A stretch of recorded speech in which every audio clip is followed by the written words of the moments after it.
ปิดอัตตาเอ่ยว่าใจแจ้งกมลแม้นใครปลองได้คงสุขล้นชีวิตมีมองมนเกิดมาเป็นคนสมบูรณ์ดับหายเพียงร่างกายไว้ชีวาแต่กุศลผลกรรมทำมาย่อมแปลงค่ากลายเป็นทุนส่งผลให้ทุกคนเวียนวนไม่สูญสุขและทุกข์เป็นไปตามทุนที่พวกคุณได้ก่อทำมา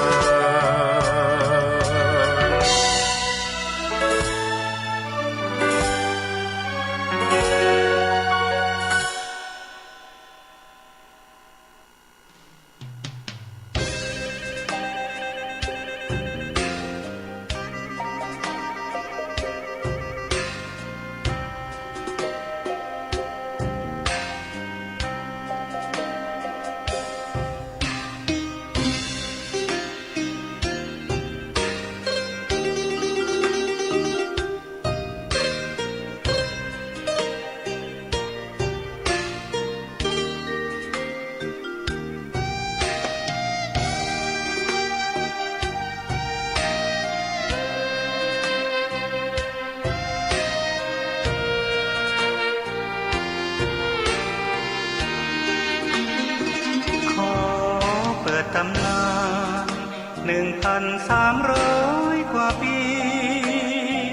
แม่จามเทวีสร้างพระเจดีย์ที่วัดดอยน้อยพร้อมเจดีย์โค้งอีกองค์เคียงคู่อยู่ดอยสลับก้อนหินใหญ่น้อยร้อยเรียงน่าอัศจรรย์พระธาตุสีทองแงนมองฝูงพึ่งทำรังช่างมีมนต์ขลังพลังศักดิ์สิทธิ์บนนั้นกล่าวคำไหว้สากราบสักการะคนทุกคนฉันสัมผัสถึงสา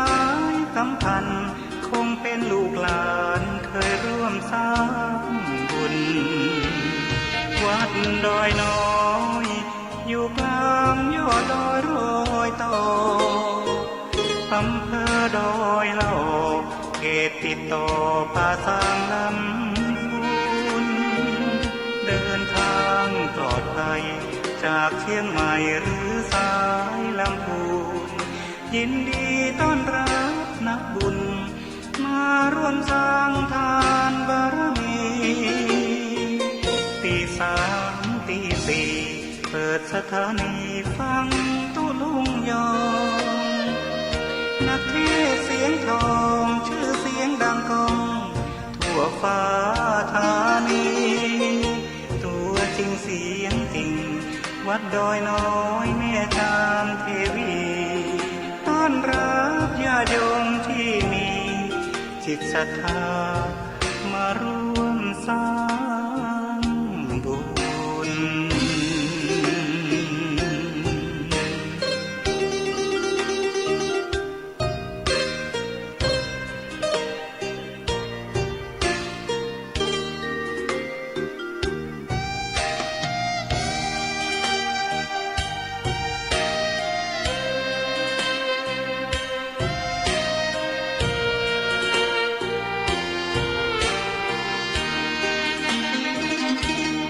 วัดดอยน้อยอยู่กลางยอดดอยโรยต่ออำเภอดอยเหล่าเขตติดต่อป่าสางลำพูนเดินทางปลอดภัยจากเชียงใหม่หรือสายลำพูนยินดีต้อนรับนักบุญมาร่วมสร้างทานบารมีตี3 ตี 4เปิดสถานีฟังตุลุงยองนักเทศเสียงทองชื่อเสียงดังก้องทั่วฟ้าธานีตัวจริงเสียง วัดดอยน้อยแม่จามเทวีต้อนรับญาติโยมที่มีจิตศรัทธามาร่วมสร้างบุญ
ดูลิเก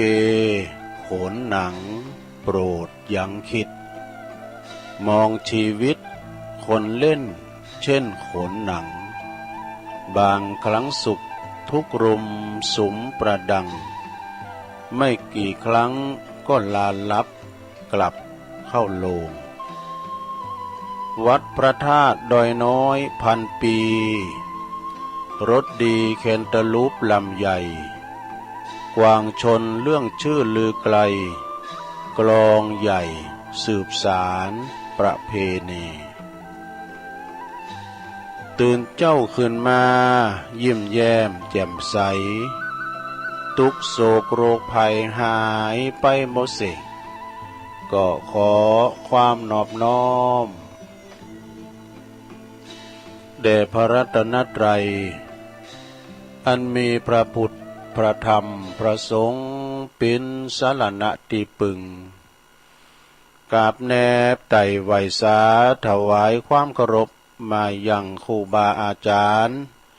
พระมหาเถรานุเถระท่านเจ้าคณะพระสังฆาธิการพระภิกษุสามเณรเจ้าจุโตนจุองค์กูวัดวาอารามพระล้อมตึงสำนักที่พักสงฆ์ตัวยขอความเจริญในธรรมเจริญปอนมายังบรรดาปอออกแม่ออกศรัทธาตันสาธุชนนักศีลนักบุญคุณดีทั้งหลายเนาะบ่ว่าจะปิ้นปอหลงแม่หลงปอลุงแม่ป่าตั้งปีป่าหน้าเอาศรัทธาตินจ้องห้องวัดเท่าแก่หนุ่มกำใจยิงตั้งหลายที่ได้เปิดเครื่องหับเปิดวิทยุฟังกันอยู่ตั้งบ้านตั้งจองตั้งหอตั้งเฮินกันในเวลานี้เนาะเวลานี้ก็เป็นเวลาดีตีสามปลายมาสักน้อยก็มาเปิดวิทยุฟังรายการสัพเพเหระปกิณกะขอนลุงไก่แจ้งรายการเสียงธรรมแสงทองซึ่งรับผิดชอบดำเนินรายการบริหารเวลาโดยต้นตัวแห่งอาตมาภาพเก่ากระผมตุลุงนันชัยวัฒนาคเสโนแห่งวัดพระธาตุดอยน้อยตำบลดอยหล่ออำเภอดอยหล่อจังหวัดเชียงใหม่มาปบมาปะกันในยามค่ำคืนก่อนลุงก่อนแจ้งเนาะมาปบมาปะกันทุกยามค่ำคืนในขณะที่เปิ้นลับไหลกันอยู่ในห้วงแห่งความนิทรากำลังฝันอาหารตาเนาะยามนะรับมนรับงานแต่บางคนเนาะในขณะที่บางคนนะตื่นมาแล้วก็เป็นว่ามึนตานะเหมือนกับตุลุงแตกตื่นมึนตามาถึงนอนบัดลับนะซะดาเนาะถึงเคยลุกขึ้นกะสายกะซับเนี่ยก็มาทำหน้าที่เปิดสถานีวิทยุตั้งแต่ตี1:01นะต่างเวลาปลุกนะลุกขึ้นมาก็เปิดเพลงไปตามอินเทอร์เน็ตไปสำหรับศรัทธาที่ถ่าฟังเพลงวันนี้ก็พิดหวังหน่อยนะน้องเจบ่ปิดระบบตั้งหลุมนะ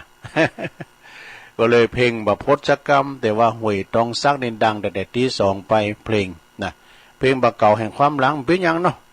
สิ่งที่แน่นอนก็คือสิ่งที่บ่แน่นอนวันพุกเจ้าฟังแถมใหม่วันเสาร์ก็ยังมาอยู่เนอะสถานะวันพุกเจ้าก็ฟังเพลงแถมหน่อยแถมใหม่นะความจริงตุลุงเปิดมาตามเวลาตุลุงนั่นแหละนะแต่ว่าระบบต้องลุงเปิดเหือเฮานะเหมือนกับเฮาแต่ไปที่หาน่ะเก้าอี้มีตัวเดียวเฮามีตีนังสักกำเนี่ยก็ยืนถานี่ เนาะเอาละเนาะก่อนที่ตุลุงจะเอ่ยไปทางสถานีวิทยุคืนบุญต่างๆตุลุงจะนำไหวพระเพื่อความเป็นสิริมงคลกันเนอสถาพร้อมแล้วกราบหนึ่งกราบสองกราบสามอิมินาสกาเลนะพุทธังอภิปูชยามะอิมินาสกาเลนะธัมมังอภิปูชยามะอิมินาสกาเลนะสังฆังอภิปูชยามะอะระหังสัมมาสัมพุทโธภะคะวาพุ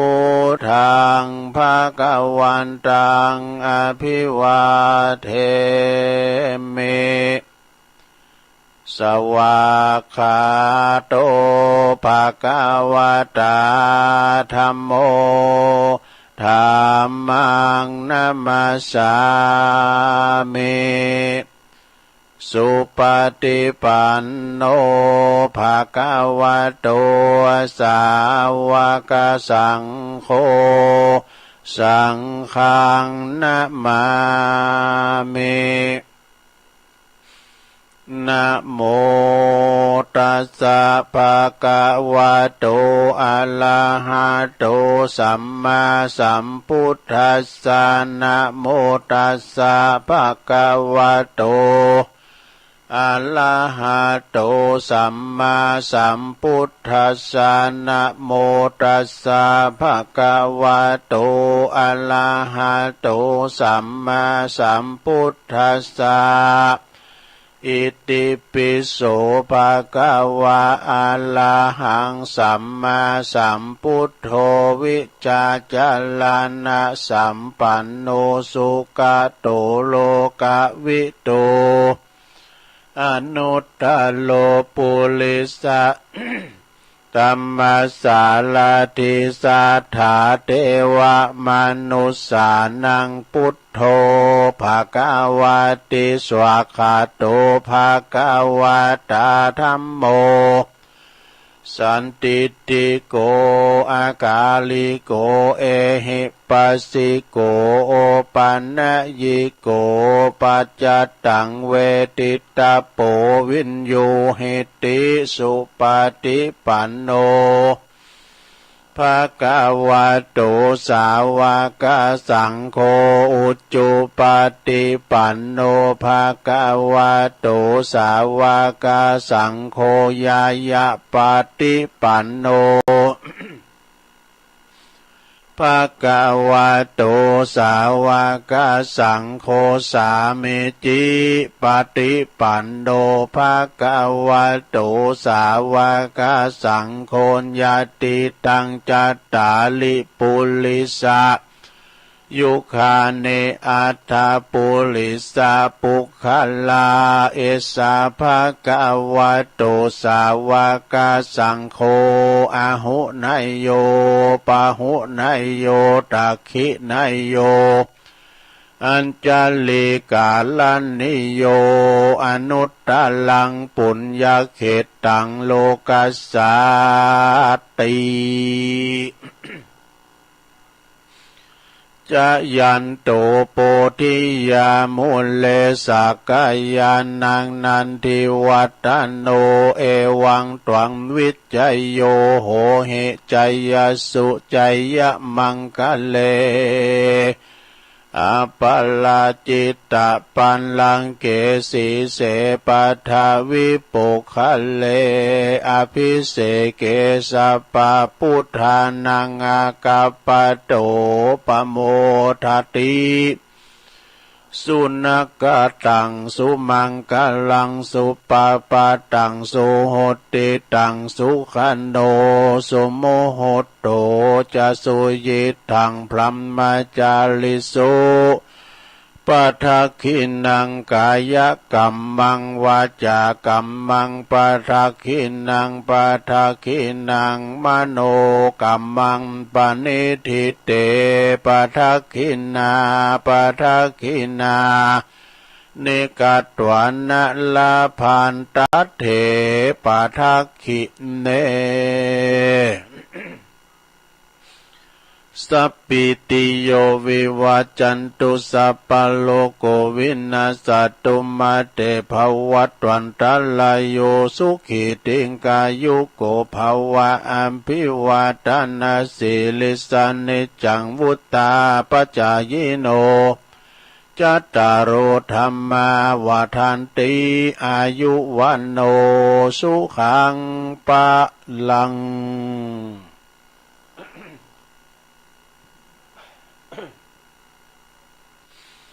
เอาแล้วศรัทธาญาติโยมตั้งหลายตุลุงก็ปิ้นเก้าปิ้นโหนำสวดมนต์ไปปิ้นตีเรียบร้อยสวดพุทธคุณธรรมคุณสังฆคุณขอคุณปฏิตไหลลัตนะผ่านแผ่วพระเกี่ยวเจ้าตั้งสามประการเนาะจนได้ดลบันดาลปกป้องคุ้มครองรักษาวัดวาอารามตั้งห่วงเกี่ยวตั้งสามตลอดถึงพระภิกษุสามเณรครูบาอาจารย์ประพฤติวัดปฏิบัติธรรมสืบทอดพระศาสนาเนาะขอให้ตั้งประสงค์องค์สังฆเจ้าพระสามเณรเจ้าตั้งหลายเนาะอยู่กัมจูปูจาวาลพุทธศาสนาไปเหิงเมื่อนานบางตุนบางองค์ก็อยู่จนยาวาชีวังจนชีวิตจะหาไม่บางตุนบางองค์นะก็ซึกหาลาเพศไปน่ะแล้วแต่กำไพบุญมันบุญผ่าเลิงเสียงก็จำเป็นต้องไปแต่ว่าเมื่อวันเสียงเดี๋ยวก็ปั่มเป้งปาละมีไปอยู่ปินเนอร์นาบุญสดาได้มาสักการะบูชากราบไหวเนอครูบาอาจารย์พอออกศรัทธาก็เหมือนกันเนอะขอให้มีความสุขกายสบายใจให้มีอายุยืนกำว่ามีอายุยืนนี่อาจารย์พระครูสุเมธบอกว่าอย่างอื่นต้องอู่ถึงดีหมดเนี่ยเนาะอายุยืนนะมีเจ็บไข้ได้พยาธิอัมปัสก็มาเบียดเบนเนาะนะสุขภาพนะพลานามัยสมบูรณ์แข็งแรงหน้าแดงแสงเหอกินข้าวลำกินน้ำลุงเด้อลงเด้อตุลุงก็ปิ้นกำลังใจเนาะกับปอออกศรัทธาตีปล่อยแม่เดินเหินไปไหนมาไหนบ่ได้ติดต่างติดเตงก็เอาวิทยุเอานำทำคำสอนเนาะ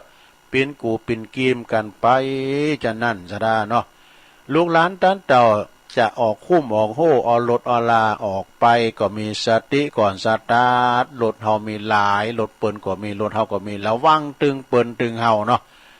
ขอจะไปขับเหี้ยวลำไปเอาหมอกปอให้ปอดีนะเดินทางไปมาขอให้เกี่ยวขาดปลอดภัยเอาละตอนนี้ไปจะเอ่ยไปตรังสถานีขึ้นบุญนะฮะตีเปิ้นได้นำเอาเสียงตุลุงนี่ไปสู่ถึงบ้านถึงจองนะรายจื่อรายนามของสถานีวิทยุในเครือข่ายตีเปิ้นหับสัญญาณรายการธรรมะชงเวลา 3:00 ถึง 5:00 น.ขอบคุณสถานีวิทยุคลื่นพระพุทธศาสนาการศึกษาและวัฒนธรรมของวัดฝายหินตำบลสุเทพอำเภอเมืองเชียงใหม่ FM 104.50 เมกะเฮิรตซ์เนอร์โดยเมตตาบารมีธรรมอาจารย์พระครูสมุวิสุทธิวัฒน์วรกิจโจนะองค์คลงก็ฟังกันไปนะฟังกันไปขอบคุณสถานีวิทยุคณะสงฆ์อำเภอฝางตั้งอยู่ที่วัดพระบาทอุดมนำบ่อสาวาสำนักวิปัสสนา FM 100.25 เมกะเฮิรตซ์โดยเมตตาบารมีธรรมในหลวงพ่อท่านพระครูสุจิตานุรักษ์หลวงพ่อใหญ่เจ้าคณะอำเภอฝาง ขอบคุณตุปีจำเริญโชติธรรมโมแล้วก็ท่านพระอาจารย์อมรเทพอุปสันโตอุดเถินตุปีโจนะควบคุมสถานี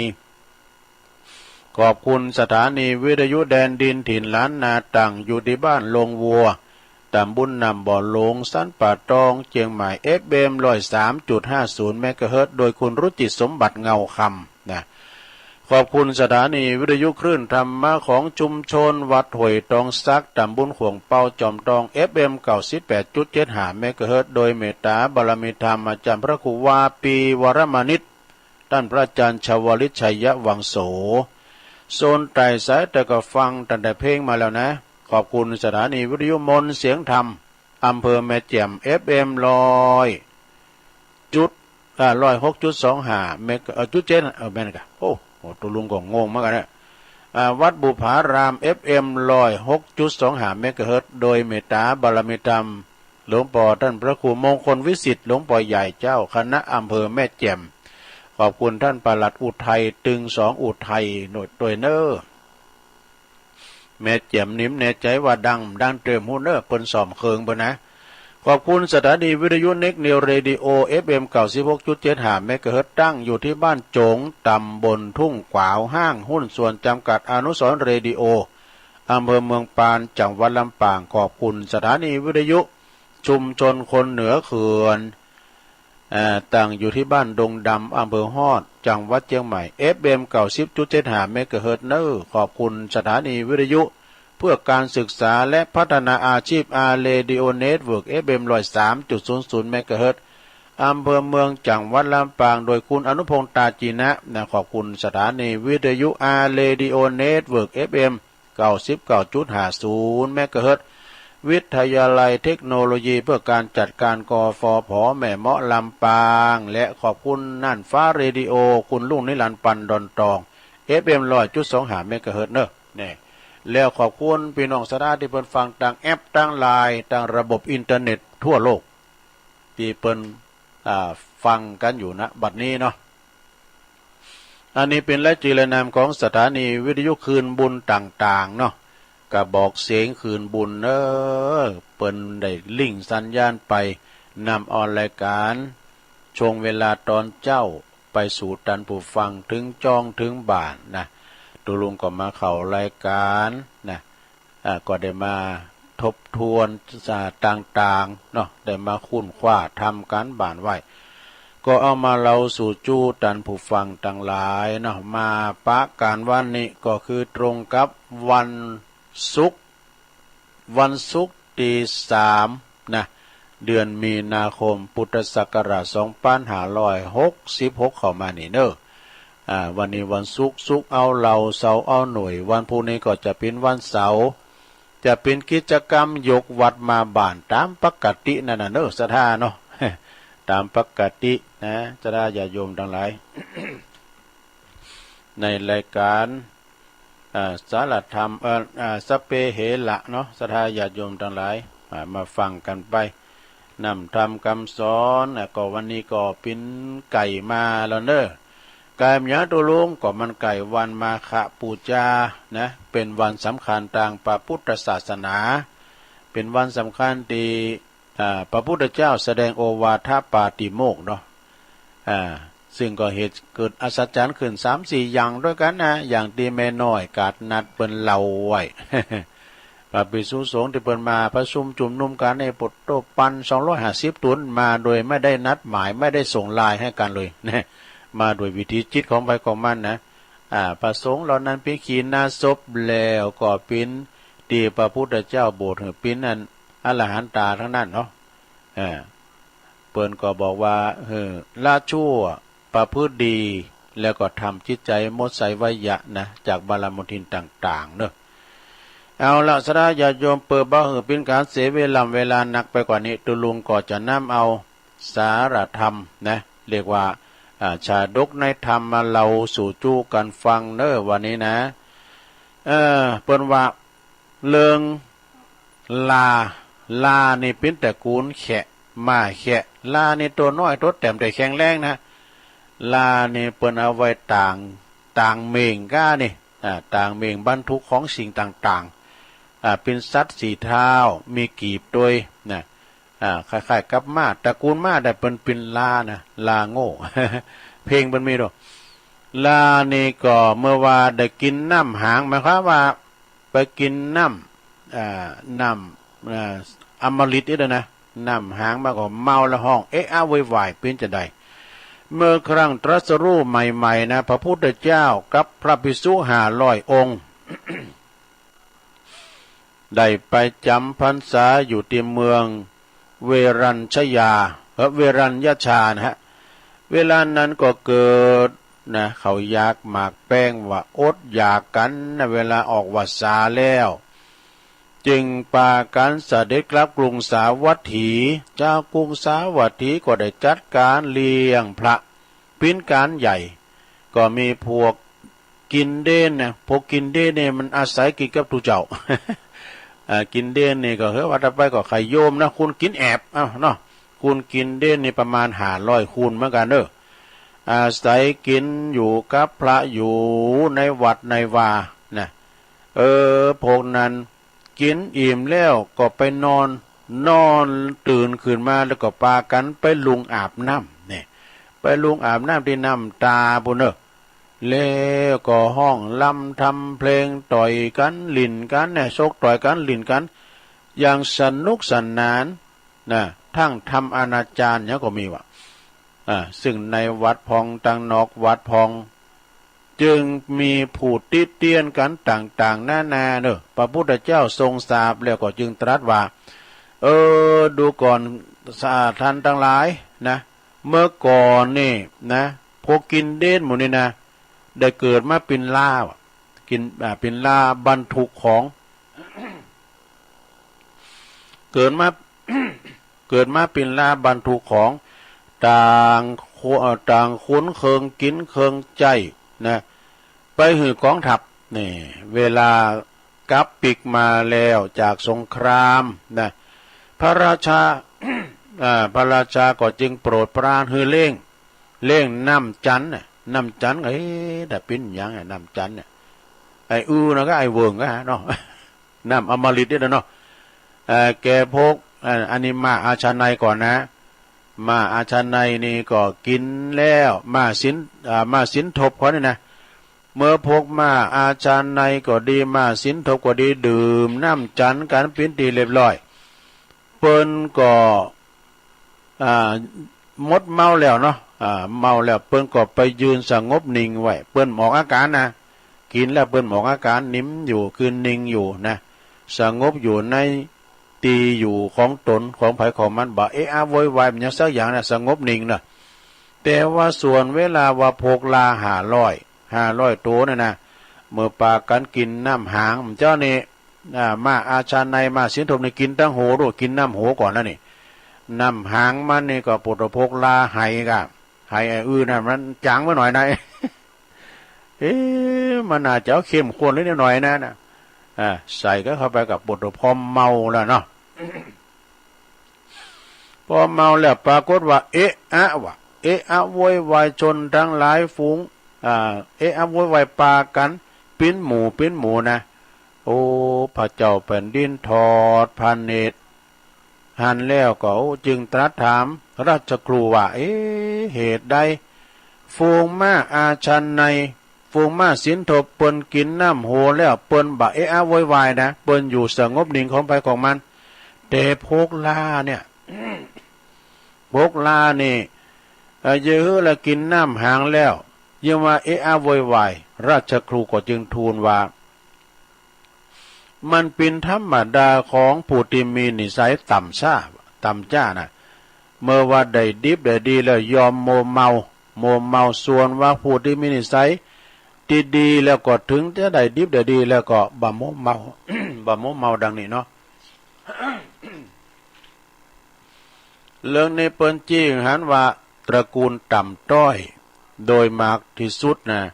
เมื่อเปิ้นได้ดิบได้ดีมีสุขแล้วมักจะลืมโตนี่จะลืมโตเนี่ยแล้วก็ได้ทรัพย์มียศถาบรรดาศักดิ์แล้วก็มัวเมานะประหนึ่งว่าตัวเองนี่เป็นเทวดาดูเปรียบเทียบก็เทวดามันก็ดู ส่วนว่าผู้ที่มีชาติตระกูลดีนั้นเปิ้นมีนิสัยดีโดยมากยอมบ่มีนิสัยโมเมาจบลงไปซะดานะ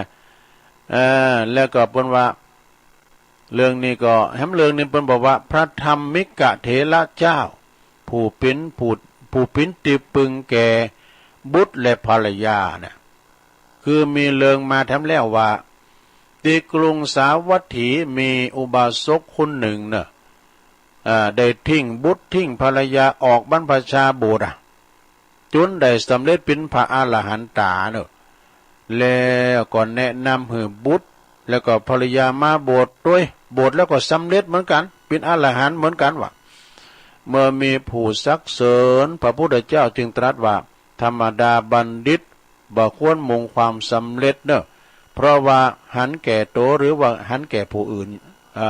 เพราะหันแก่ตนหรือว่าผู้อื่นเป็นใหญ่นะควรถือธรรมเป็นใหญ่เนอะถือธรรมเป็นใหญ่ธรรมาธิปัตไตยถือธรรมเป็นใหญ่แล้วก็ถือศีล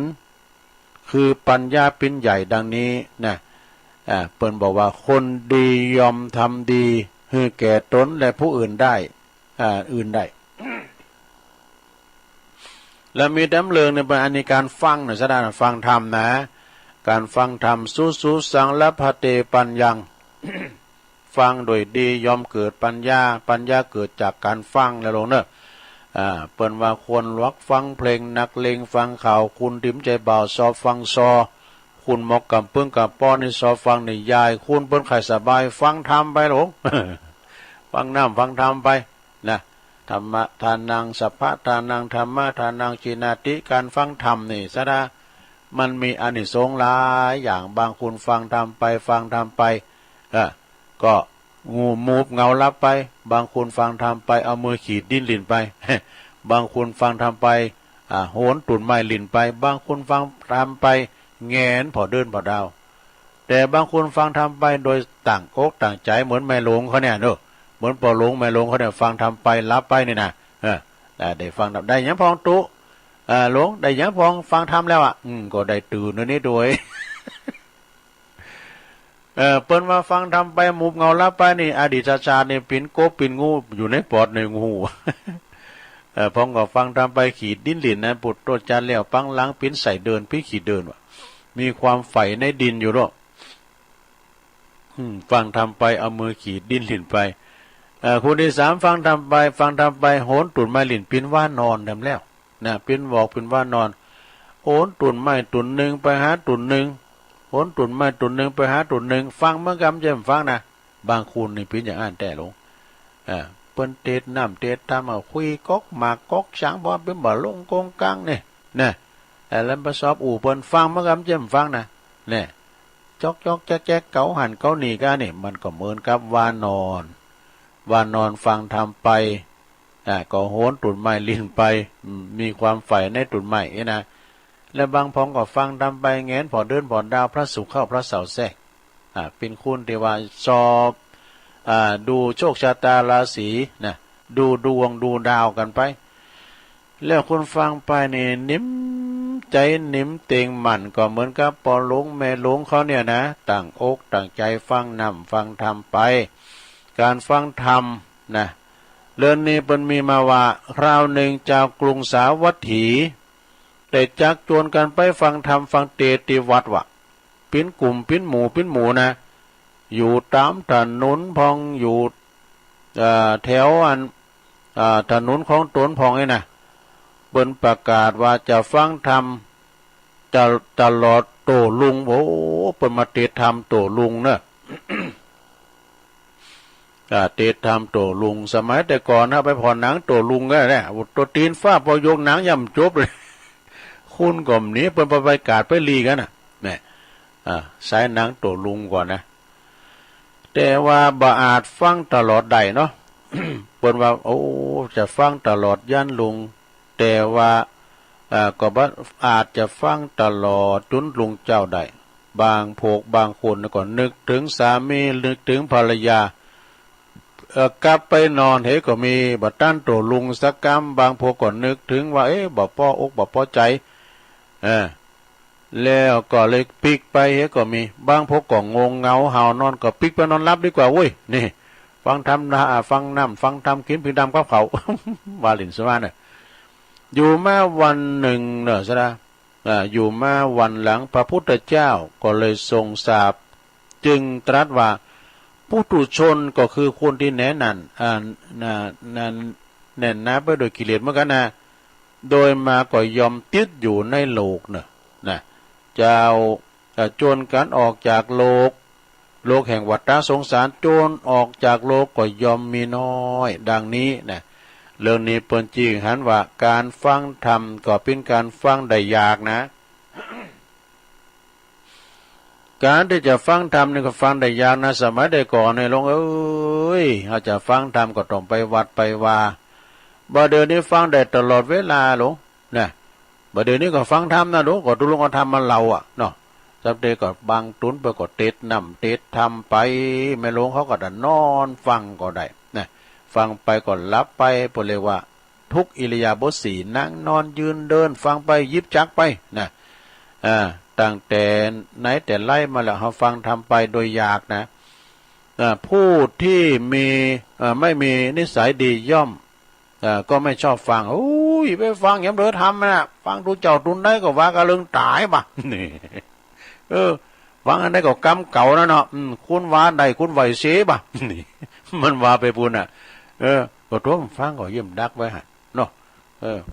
ฟังทำฟังกำทำก็กินพริกดำกับเขานะกะ ฟังทำขี่เหล้ากินหลับถึงวันโอ้เวลาปิ้นตายมาเยี่ยมไปถามขี่เหล้าเอาว่าขี่เหล้ามาเตะหรอในโอกาสบ้านนี่ล่ะ ลิ้นมันขวางกันแล้วเนาะมันรู้แห่งบนนานนะสุมาณแถมเลืองนะลงนะแถมเลืองนะเอาแถมเลืองหนึ่งเอาเลืองนี้ก่อนเนาะลงเนาะหมอชีวกรักษาแผลพระบาทของพระพุทธเจ้านี่พระพุทธเจ้ากับปฏิวัติตัดนี่นะเปิ้นปิ้นลูกพี่ลูกน้องปิ้นพี่น้องกันนะปิ้นเคยญาติเดียวกันนะแต่ว่ามาประหารห่ำหันกันลูกพระพุทธเจ้านี่กันมีอันติวัตตัดก็ได้บรรลุธรรมเหมือนกันนะศรัทธาเนาะมีไผจะมาทดสอบเนี่ยกรรมฐานเนี่ยกะอย่างงานพระเวสสันดรน่ะกันมีปู่พามนี่ก็ได้บรรลุธรรมเหมือนกันนะต้องมีคนตดตัดตัวเนี่ยเหมือนกับครูบาเจ้าเอาง่ายๆเนาะครูบาเจ้าศรีวิจัยเนี่ยศรัทธาโอ้ยเปิ้นโบสถ์มากก็โดนกันแกล้งแต่งตั้งแต่เจ้าคณะแขวงตั้งแต่นายอำเภอดูเนี่ยเราอ่านรอดชีวประวัติของงานครูบาเจ้าศรีวิจัยวัดบันปางเนี่ยนะซะนะ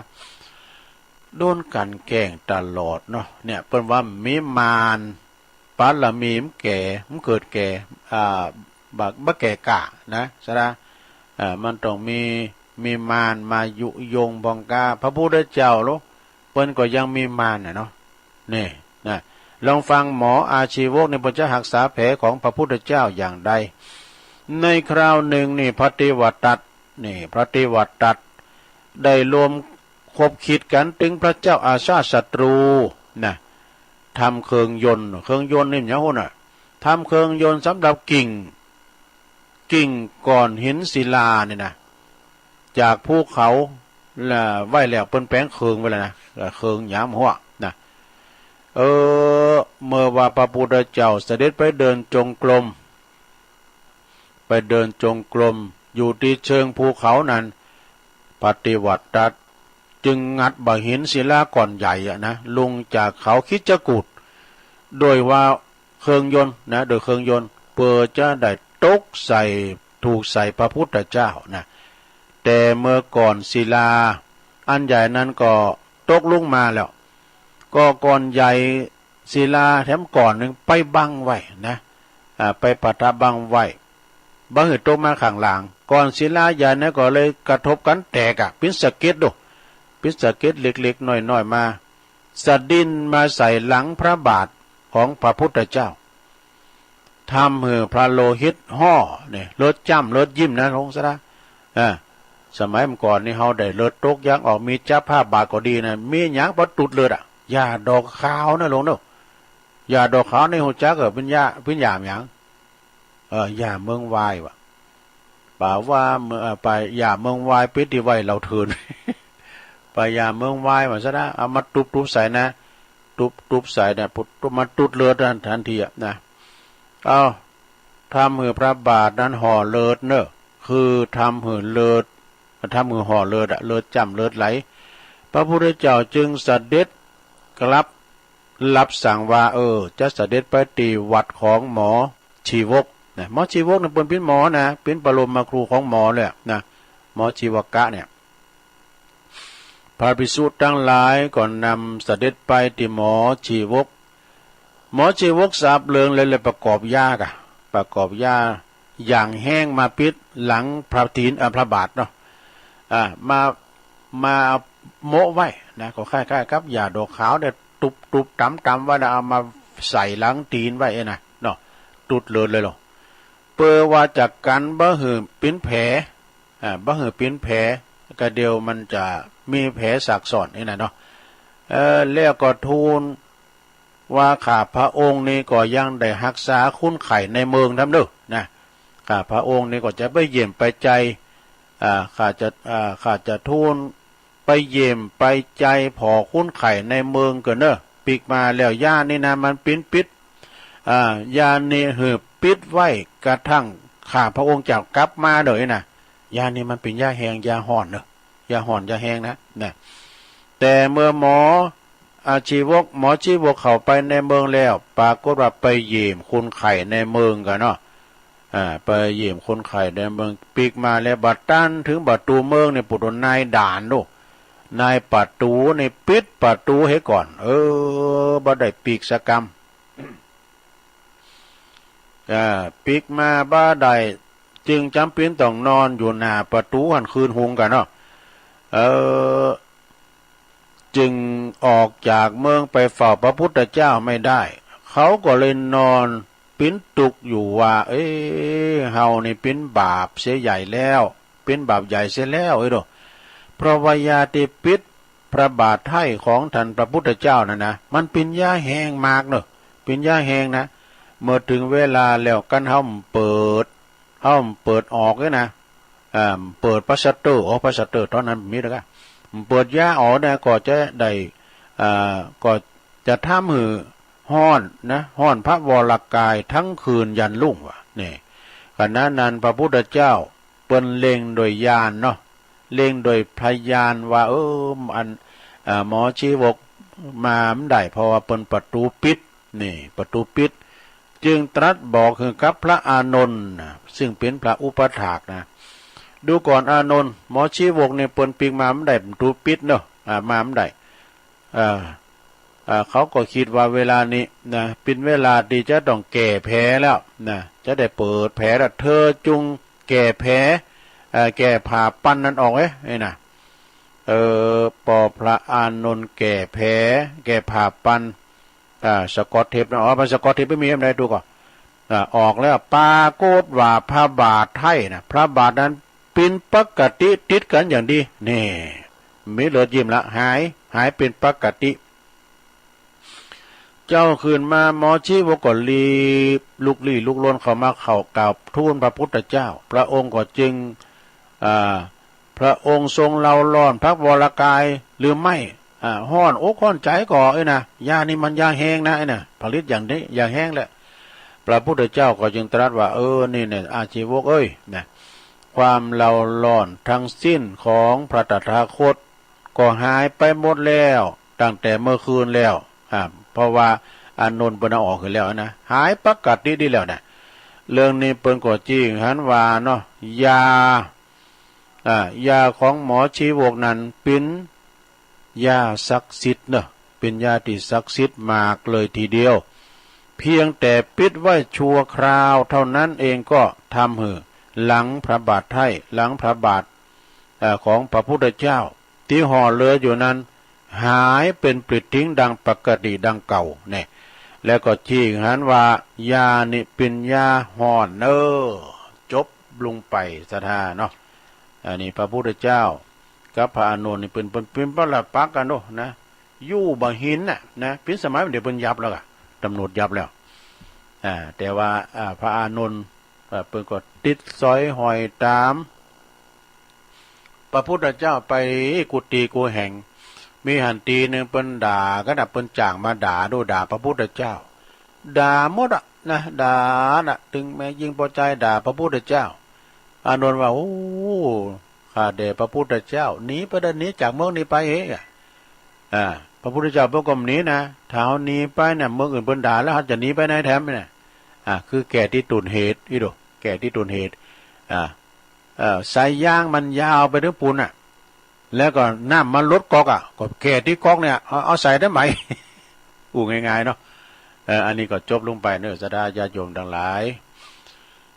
แล้วเนาะตอนนี้ไปก็จะเอาเก็ดความหูเล็กๆน้อยๆมาเล่าสู่จู้กันฟังสดาญาโยมทั้งหลายจะไปรับลาโหกันเนอะแม่หลวงแม่ปีวงฝันรับแล้วก็แม่ปี เดี๋ยวจะเอาขอคิดมาอุปจาระสดาญาโยมสักหน่อยเนาะต้องฟังว่าเนอะโยมเนอะก็ปิญญาเนาะสดาญาโยมทั้งหลายวันนี้มาปบมาปักกันแล้วเปิ้นบอกว่ามักน้อยสันโดษมีเงินนักมีเงินหน่อยมอกพอใจก็พอใจแล้วนะอาจจะไปฟุ้งเฟ้อจะไปก่อนหนีเนาะมีน้อยใจน้อยจะไปใจเกินโตมีเงินคำกำเกี่ยวก็ถ้าว่าเดี๋ยวไผบริหารสตั้งบัจจางเนี่ยนะเกนะลงเด้อสิ่งที่ได้ใจก็ใจไปสิ่งที่ไม่ได้ใจก็ผ่อนปนไปยิงของผ่อนของหยาเนี่ยนะโอ้ปินดีอินดูปีน้องที่เปิ้นก่อนหน้านะเนาะเปิ้นผ่อนบ้านผ่อนจ้องผ่อนรถผ่อนล่าไกลนะหอมฮู้ว่าสถานการณ์ตั้งหน้ามันจะเป็นอย่างอี้เนาะจากหน้าบัดถึงหลังเขาขอปินกำลังใจอย่างเด้อแล้วเพิ่นก็ว่าขี้เรรูปงามดูได้ก็พอใจแล้วเนี่ย ในเน็ตนี่นะแล้วก็แก่เฒ่าเยาว์วัยมีกำลังกายแข็งแรงก็พอใจแล้วลงไปเอาอย่างหนักอย่างหนาเนาะบางคนในอายุ89ก็มีนะเขียนหนังสือได้อยู่นะโทรศัพท์ได้อยู่เปิ้นโทรมาหาครูบาอาจารย์เนาะบุญเก่าเปิ้นถ้าเปิ้นร่างกายแข็งแรงยังก็ตามถ้าวันร่างกายเฮาสมบูรณ์เนี่ยลงบ่เจ็บไข้ได้พยาเตียวได้ไปปิ้นจวยเหลือตัวเองได้นะอายุหนักมาก่อนปิ้นหยังไงนะเหมือนเปิ้นถูหวยนั่นเนาะ เปิ้นว่า อยากดีมีจนขอให้เป็นคนดีก็พอใจแล้ว แต่กันเนาะจะตุกจะอยากจะอับจนกันอยากพันได้ก็ตามเฮาเป็นคนขี้ลักขี้ขโมยมอกปออยู่บ่กินก็พออกพอใจแล้วนี่โพสามีเนาะกับจ้าเผื่อมากลับถึงบ้านก็พอใจแล้วนี่ภริยานะขี่บนใส่ใจก็พอใจแล้วนี่มันก็ขี่บนพองความจริงนี่เปิ้นโจมเปิ้นสามนี่ก็เป็นธรรมะเปิ้นกับเปิ้นโปยเปิ้นโปยตาเหมือนกันนะโผลองฟังพอดีๆดอกเมมันจุ่มมันสามน่ะมันเป็นกรรมดีร้อนๆลูก มันเป็นกรรมเตือนน่ะเหมือนกับธรรมะเหมือนกันนะมันบ่นนะสูจะไปกินเกินกับอันเล่านั่นน่ะมันเปลืองสตังค์มันแปลงยาเนี่ยก็ถูกแล้วนี่เนาะเอามองให้มันดีในกรรมเดี๋ยวนี้มันได้นะก็กินหนักลำไปนี่ก็ไปอยู่ร้านเหล่าตอน้ำทาเนี่ยมันก็ปลอดโปร่งหมดสถาญาโยมหุ่นน้ำตาหุ่นตางเนี่ยไผมันขี่รถไปไหนล่ำเหลือภรรยาขี่บนใส่ใจก็พอใจนะแล้วก็เด็กน้อยดื้อซนซ้อนแต่เฮาซ้อนได้นี่ก็พอใจแล้วนะละอ่อนนี่มันเธอก็ซ้อนบ้านใดนะซ้อนก็เทียงอยู่ป้องๆนะเทียงก้ามบัดตกฝากนะเพิ่นว่านะมันดื้อมันซนจะได้ก็ตามมันซ้อนได้นี่ก็พออกพอใจแล้วเมืองจะไปย่านไปขึ้นไม้ก็ไม่บ้านเรือนบ้านเฮือนเฮาเล็กหรือใหญ่อยู่ได้ก็พอใจแล้วนี่เปิ้นจะขี่เฮือนจุนกันนะคุณถ่อมก่อนเพิ่นว่านะแบรนด์เนมอีกแบรนด์เนมหรือไม่ใจใดก็พอใจนะก็พอใจแล้วปัญหานักเบาแก้ไขใดก็พอใจแล้วนี่จัดเกิดมาจัดนี่มีดีก็พอใจแล้วชีวิตคนเฮาตอนนี้ก็พอมีตัวอีกก็พอนะพอใจแล้วศรัทธาญาติโยมทั้งหลายขอบคุณผู้ที่ทำคนเดิมนี่อันนี้ไม่ใช่ธรรมดานะผู้ที่ทำคนเดิมนี่นะศรัทธาเปิ้นปิ้นรองเจ้าคณะอำเภอลีกันอยู่วัดพุ่นน่ะ อยู่ปุ่นเมืองลี่นะก็เปิ่นอ่านส่งไล่มาเหอะเนาะขอบคุณหลายๆแล้วก็ยังมีแดมบทหนึ่งสดาญาติโยมทั้งหลายก่อยฟังไปเตอะนายตุลุงก็ติ๊กไว้มันก็ได้ทำขั้นบานไว้นะสดาจู่ๆนี่จะมาเลยบ้าอย่างนันนิ่มใดอย่างนั้นปู่แทนนะบนจางย่ะอันนี้เฮาก็อันใดดีก็มาเก็บก้อนไก่มาเกิดว่าพวกนี้เอามันยังไปเปิ่นเนี่ยสถาไอ้นะมันก็ต้องคุ้นคว้าสถาญาติโยมทั้งหลายนะการฟังเทศน์ฟังธรรมนี่ก็เหมือนกันฟังฟังธรรมนี่นะบ่ใจว่ากันอย่าเฮาแรงเบิ่เทศธรรมตัวอุ้ยเนยอันสบายกะเนาะเฮาก็พอในธรรมแต่ว่าอันนี้เฮาก็เอาอันนั้นหน่อยอันนี้หน่อยมาผสมผสานกันไปการฟังในแนวเปิ้นว่าการเฮาตั้งใจฟังนี่ก็ได้ประโยชน์จันนะเรียกว่าสุสังละพะเตปัญญังนะการฟังโดยดียอมเกิดปัญญาตุลุงนี่ตามประเกิดที่นี่สอบฟังเปิ้นนะสอบฟังครูบาอาจารย์ย่ำขึ้นแล้วเนี่ยเปิ้นกันนะโอ้ยมอนมันทางนั้นนะมันสมองแต่จนตุลุงนี่ทาเนี่ยกันว่ามา2คูณในนำแดนเบิ่นเนาะมันเหมือนคุณเดียวเฮ้ยมันใช่หนูนี่กันเพิ่นมา2คูณนั่นเอาไม้คูณละไม้น่ะมันเต้นเบิ่นเนาะโหมันเต้นเบิ่น มันเหมือนอันแล้วก็เพิ่นเรียกว่าศิลปินไม้เดียวพูดถึงเรื่องนักเทศน์นะสดาญาติโยมทั้งหลายเปิ้นเทศน์เทศน์ธรรมเดี๋ยวเฮาฟังเดี๋ยวเฮาเก็บก้อนไก่เอามานักเทศน์ดีๆนั่นน่ะเปิ้นว่ามีหายอย่างด้วยกันเด้ออันนี้เรียกว่าองค์แห่งธรรมมักกะถึกคือนักเทศน์หายอย่าง1แสดงธรรมไปโดยลำดับบัดตัดลัดคือขาดความเนาะอย่างตุลุงเทศธรรมมาลายโผด้วยเนาะสมมุติเทศเป็นโผนี่นะสุลานามาหินเนยามาไว้คาถานะสาธาโว ตัดเอาหันหน่อยนะอันนี้มันก็เตียวกับเปิ้นก็บ่เข้าใจแต่ตุลุงมีเหมือนกันนะตัดเอาหันหน่อยนะแต่ว่าเบิ่นบรรยายนี่ก็ลบลัดคือตัดความนี่นะอันนี้ก็ข้อ1เนาะข้อ2อ้างเหตุผลแล้วก็แนะนำให้ผู้ฟังเข้าใจเนี่ยบุญมันเป็นอย่าใดนะอย่างลุงนั่นเปิ้นเคยไปวัดกะมีไปก็เดินก็ตุลุงว่าอย่าได้ก็ว่าโตยบ่ฮะกะได้เข้ากองไปนะโอ้พอออกวันนี้มาวัดกะพอออกวันนี้มาวัดกะ มันว่าโดยเปิ้นนี่เด้อโอ้อย่ามาว่าอย่าตัวลุงอย่ามาว่าตัวลุงนะจะหันหายแล้วนี่จะหันหายอย่าได้คิงจะเอาอย่างได ใช่กันอันนี้เพิ่นเคยไปวัดเนาะอ้างเหตุผลแนะนำให้ผู้ฟังเข้าใจบุญพิจารบาปพิจารอย่างกันเนาะข้อที่3ตั้งจิตเมตตาปรารถนา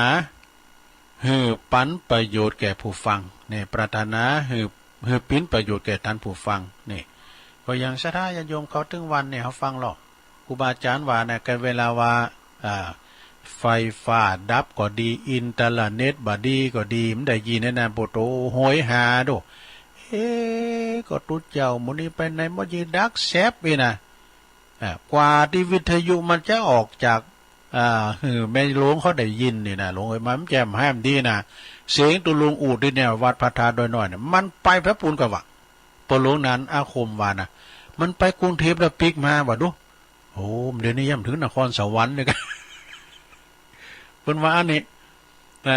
เก้ามานะหัวปู่ครับจะหัวปู่กะศูนย์มันนี่ก็หาเนาะศูนย์อินเทอร์เน็ตนี่นะแม่ปู่มันอยู่ปุ่นกรุงเทพปุ่นตุลุงอูปุ๊บนี่นะมันไปกรุงเทพแล้วย้อนปิกว่ะดูดูโอ้มันก็ทำงานนักเหมือนกันเด้อหลวงเด้อเวลาเขาในการมันได้ยินกับบ่โด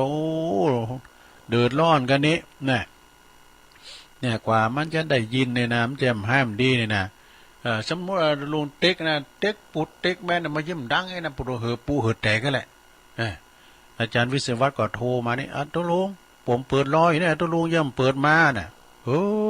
แต่ก็ตั้งลุงเปิ้นปิดระบบค่า มันมีสัพพะนะหลวงกว่ามันจะได้ยินออกจากวิทยุแจ่มห้ามดีเนอะแต่ประเดี๋ยวนี้ราบรื่นดีนะนอกสะด้ามวางนี่มันป้อไข่เดือดร้อนได้ยินชัดเจนดีเนาะนะเ พี่น้องเมืองฝางก็ได้ยินเสียงระบบแล้วเนี่ยได้ยินหมดแม่แจ่มก็ได้ยินนะข้อที่สี่ไม่แสดงธรรมโดยเห็นแก่ลาภโอ้โหวันนี้มันใส่ใบหามาไว้ ใบสีโมงแต่น้ำจะโมงซูเปอร์แมนไหนเนาะยัดเตี๋ยทำมนนะครับเราเนี่ยอันนี้มันใส่มากอันนี้จะได้น่ะโอ้ใบซาว2 ใบเอาห้ามดีเอาไว้ อีกก็ไม่ได้เนี่ยซะได้เนี่ยจะไม่ตุลุงโบสถ์ใหม่นะเฮ้ยมันเกยนะตุลุงเอาทำในการว่าวันศีลคุณเฒ่ามานอนวัดเนี่ย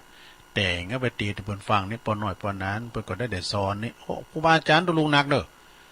ที่เพิ่นสอนเฮ้ยปิ้นสอนเตี๋ยทำเลยนะสอนทำยองก็มีนะก็มีตังเนี่ยกะท่านหลวงปอท่านพระครูกิติยานภิสิทธิ์ตุนาเกิดครูบาบุญเกิดที่เป็นกำลังปิดศพไปว่าเนี่ยเป็นก็สอนนะแล้วก็ปอาจารย์ปนานอ่ายแก้วสุกนี่เป็นพินปอาจารย์เนาะปนานวิรทัตเตชาวงศ์นี่ก็เป็นก็สอนอันนี้กำกับตลอดเพราะว่าเป็นพินจานมาตลอดนะเป็นดึงปอจานเป็นดึงปอลงเนาะแล้วก็ปนานมานะปนานมานี่กิติวงศ์นะเนี่ยเป็นก็สอนเปิ้นเอาทำเหมือนตัวลุงเตะเอาตุเอาทำป่อไปเตะพอร้อนทำยังป่อทำหอยไห่ตัวลุงไปเขียนไว้นะไปเขียนเห็นนะเอาไปเตะถึงคุณเฒ่าฟังโอ้โมนแต่มันหายไปไหนเห็นนี่กะเสียได้นะทำไปเขียนนะทำเก่าเลยนี่ไปเสียหายเลยขึ้นหายอยู่ทำหอยไห่ฉะนั้นก็แสดงทำโดยบาหันแก่ลาบในลงเด้อบาหันแก่ลาบก็คือลาบภาษาการปิ้นอันปัจจัยกันอย่างนี้กะน้ำเจนลาบแดงเจ้าว่าอันหูแม่มือแดงน้ำใจนะข้อที่5สุดท้ายไม่แสดงธรรมกระทบตนและก็ผู้อื่นคือไม่ยกตนเสียดสีผู้อื่นนี่ชราญาโยมทั้งหลายอันนี้แปลว่าภิกษุผู้เป็นธรรมกถึกนะพึงตั้งองค์5เหล่านี้ไว้ในตนเนอะคือ1บัสแสดงธรรมเพื่อหันบัสแสดงธรรมการแสดงธรรมโดยไม่ลำดับโดยลำดับบัดตั้งแต่ขั้นต่ำจนถึงขั้นสูงนี่บรรลุหลัดตัดความแล้วก็บัสแสดงธรรมจะแสดงธรรมโดยย่อหรือพิสดารก็ได้นี่โดยย่อหรือพิสดารแล้วก็แต่ว่ายาใดเซเนอร์ความที่สำคัญนี่ข้อที่1นะข้อที่2แล้วไปจืออ้างเหตุผลแล้วก็จี้แจงแนะนำพร้อมโดยอุปไมยนี่ให้ผู้ฟังเข้าใจบ่มีข้อสงสัยสนเทนี่เพิ่นว่านะข้อที่3นะลงเด้อข้อที่3นะเพิ่นว่าคือตั้งเมตตาจิตปรารถนาที่จะให้ผู้ฟังได้รับประโยชน์จริงๆนี่ลงเอ้ยบาปมันเป็นอย่างนั้นบุญเป็นอย่างนี้กะข้อที่4เคารพต่อธรรมนี่เคารพต่อธรรมมุ่งประกาศศาสนธรรมปิ้นตีตั้งเปอปิ้นพระธรรมแผ่หลายเปอให้ปิ้นพระธรรมแผ่หลายปิ้นประโยชน์แก่เกิดกูลแก่มวลหมู่มากนะแต่คนชนหมู่มากบ่กวนนักเป็ดตังลาบคือหันแก่การเทศการเทศหนาวันนี้ตัวปูแดงด้วยนี่ แล้วก็ข้อที่5เนาะข้อที่5สุดท้ายเพื่อก็บอกว่านะไม่พึงถือธรรมนะของตนเนี่ยไปด่าผู้อื่นโดยเจตนาแล้วก็บ่พึงยึดบ่พึงยกตนข่มทันในการแสดงธรรมนี่อันนี้ก็จบลงไปเอามาขั้นตอนได้หลายนาทีอยู่กันนะพอดีอยู่กันอันนี้ก็จบไปในลงเนื้อการเทศน้ำเทศธรรมนี่นะพระจะแสดงธรรมหันแก่ลาบวันนี้ก็มีเจ้าภาพอยู่นะ มีเจ้าภาพอยู่ก็เดี๋ยวก็ประกาศเนาะแล้วก็ศรัทธาญาติโยมทั้งหลายเอาอันนี้มาไว้แก้มหนึ่งก่อนศรัทธาญาติโยมเนาะว่าไปเวลาตรงลุงถึงเปิดละนะอันนี้อันใดอย่ามาว่าอันนี้ก็ติ๊กไว้แล้วความสุขความพอใจค ความสุขความพอใจนะก็คือความสุขจากการเฮามีทรัพย์สินเงินทองอันนี้ก็คือว่าเฮามีเงินมีทองมีทรัพย์สินเงินทองนี่ก็ครอบครัวก็ดีขึ้นมาเฮาก็ไม่ได้ตุกพานกันยามได้ไปรับจ้างอ่างใบโหมได้ตากแดดนี่นะความสุขจากการมีทรัพย์เนี่ยแล้วก็จากการใช้จ่ายทรัพย์ติ่มมีโตดเงินคำกำเกี่ยวที่ได้มาโดยความเดียวว่า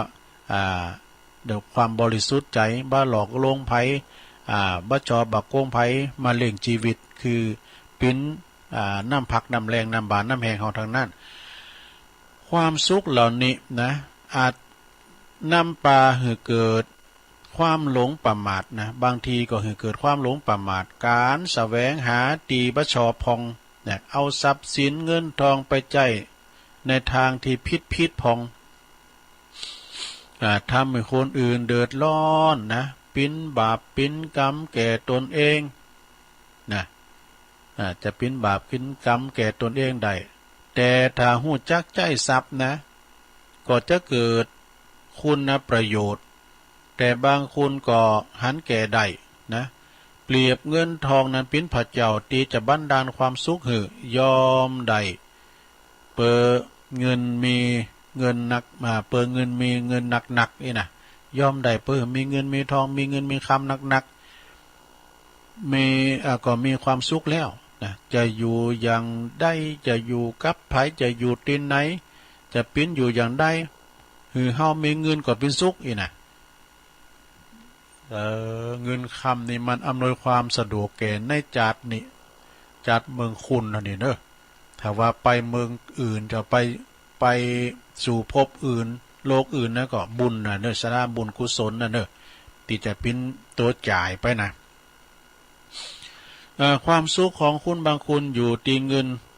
ทองวัตถุแต่อยู่ที่ความหักความพอใจยอมปิ้นยอมตายทุกยากลำบากจะได้ก็ยอมอย่างที่เฮาได้ยินเรื่องราวของลูกท่านมหาเศรษฐีคุณเปิ้นหักกับคุณใจว่าจะปิ้นนานบุญญาบารมีหรือว่าปิ้นวาสนาแต่ก่อนเก่าหรือว่าปิ้นโตปอโตแม่กันเนาะปิ้นโตกรรมโตเวรโตบุญโตกุศลด้วยกันปิ้นกูหักแปลงแฝงฝ่ายเปิ้นจะปิ้นกูบุญกูบารมีกันหัวเนาะมีความหักในคุณใจบูชาความหักเงินทองก็บ่ต้องการเกียรติยศก็บ่เอานะลูกคุณลูกท่านเศรษฐีนี่นะขาดเขานางก็จะอยู่บ่ได้ก็หมายความว่ามีความสำคัญกับเขาจะขอให้เขาอยู่กับเฮาก็มีความสุขแล้วนะก็เลยปากันหนีไปสร้างชีวิตใหม่นี่อันนี้ปูจ้าความหักแล้วก็ความสุขจากการมีเกียรติมียศเนี่ยยศถาบรรดาศักดิ์นี่ก็คือเปิ้นเอามาหือคุณงามความดีที่ทำไว้เปิ้นก็หือประดับเกียรติประดับยศนี่นะครูบาอาจารย์เฮาก็เหมือนกันเวลาเปิ้นมีคุณธรรมจันสูงเปิ้นมีบารมีนี่นะเปิ้นก็ได้รับเกียรติยศได้รับตำแหน่งเนี่ยเนาะได้รับตำแหน่งต่างๆก็คือประดับบารมีของเปิ้นนะความสุขจากการมีเกียรติมียศมีตำแหน่งหน้าที่ต่างสังคมยอมเสียสละเท่าใดเท่ากันนะเงินทองมีก็บ่เสียดายล่ะนะบางครั้งบางทีในก็จะผิดบ่ถูกต้องไผจะเกียรติจะจังก็บ่สนว่าขอเฮาตัวเฮาได้นี่ขอเฮาได้มาเด้อนี่นะเป็นอย่างที่เฮาต้องการเฮาก็มีความสุขแล้วนี่ก็เวลาได้มาเฮาก็มีความสุขกับความดีนี่มันเหมือนกันก่อนความสุขกับความดีมีความสุขหนักในเวลาได้ทำยังตีดีๆก็เป็นอย่างใดก็ยอมหัวใจก็มีแต่ความดียอมทุกข์ยอมลำบากยอมเสียสละเพื่อความดีจะอยู่กับไผที่ไหนก็คิดแต่สิ่งจะหือสิ่งที่ดีๆหือนะคิดถึงความดีเฮาก็มีความสุขแล้ว ที่เฮาได้แบ่งปันได้จ้าค่าได้หือปันเปิ้นตุกไล่เขียนใจมาเฮาหือเปิ้นมาบิณฑบาตเฮาก็ใส่บาตรนี่นะกึดถึงเมื่อใดเฮาก็มีความสุขละนะเวลาเปิ้นขาใดเฮาหือตอนที่ไปขาใดนี่อานิสงส์แห้งเด้อเวลาเปิ้นขาใดเฮาเอาปันเปิ้นก็รับไปอย่างนั้นเอ้นะโอ้อานิสงส์ก็แห้งเวลาเปิ้นอยากกินข้าวเฮาเอาข้าวให้เปิ้นนี่นะให้เปิ้นกินแล้วอิ่มนี่นะโอ้ยมันภูมิใจเฮาได้อานิสงส์แต่บางคนนี่เปิ้นก็มาตานโคกข้าวตอนที่เปิ้นฉันข้าวแล้วเนี่ยเอาเด้อตัวเด้อรู้ทำมาสุดฝีมืออะไรเนี่ยมันอิ่มไปแล้วในสุขของมาจ้าเนี่ยยิ้มมาเวยเดิมหน่อยนึงเนาะมีอันเตืองเนาะมันนั่งว่าไก่แล้วแบบนี้อันศรัทธาเปิ่นก่อนเนาะอันโตวันเสาร์เนี่ยผมจะไปตานขันข้าวนามันว่าได้ปิ้นหา6 วันเปิ่นเนาะวันเสาร์เนี่ยตุ้มต้องแหมกินเด้อผมจะเอาอันผู้แดงไปเอาก็ถึงวันไก่ถึงวันเสาร์หลวงพ่อก็วันเสาร์นี่โยมไปจะมาตานโคกเขาเนี่ยเพิ่นว่ามันแหมกินมาหวังใจน้ำบ่อห้วยหน้าหน่อยมาปึกมาอุ่นใจน้ำห้วยหน้าเวลาน้ำฟ้ามตกมาว่าได้กินนี่หาวว่าไปเอาก็เอาแกงผักลายเนาะแกงผักลายก่อนโอ้เพิ่นนี่มาเต้เอาแล้วเอาผักลายเอาคืนอันนี้อู่ถึงวันนอกเลืองหน่อยนะสุมาเด้อความสุขจากความสงบในศรัทธาญาติโยมทั้งหลายความสุขจากความสงบมีความสุขหนักบัดต้องมีไผก็พอใจอยากมีเงินมีทองหรือว่ามีกดตามก็เป็นหยังวะนะมีความสงบในจิตในใจบัดต้องกังวลปิ้นโหงมีธรรมในใจนะยอมรับได้อยู่กับความปล่อยวางนี่หือมากที่สุดบ่ยึดมันจนเกินไปบ่ยึดมันจนเกินไปอยู่คนเดียวอยู่สันโดษนะอยู่คนเดียวอยู่กับความสงบอยู่กับความสุขอยู่กับวิทยุเนี่ยนอกลงเนาะอยู่กับวิทยุเนี่ยมันสุขอกสุขใจอันอย่างนั้นแม่สุภาพหลักว่าโอ้ฟังวิทยุมันสุขอกสุขใจด้วยมันสุขอกสุขใจฟังกูตุนกูองนี่นะ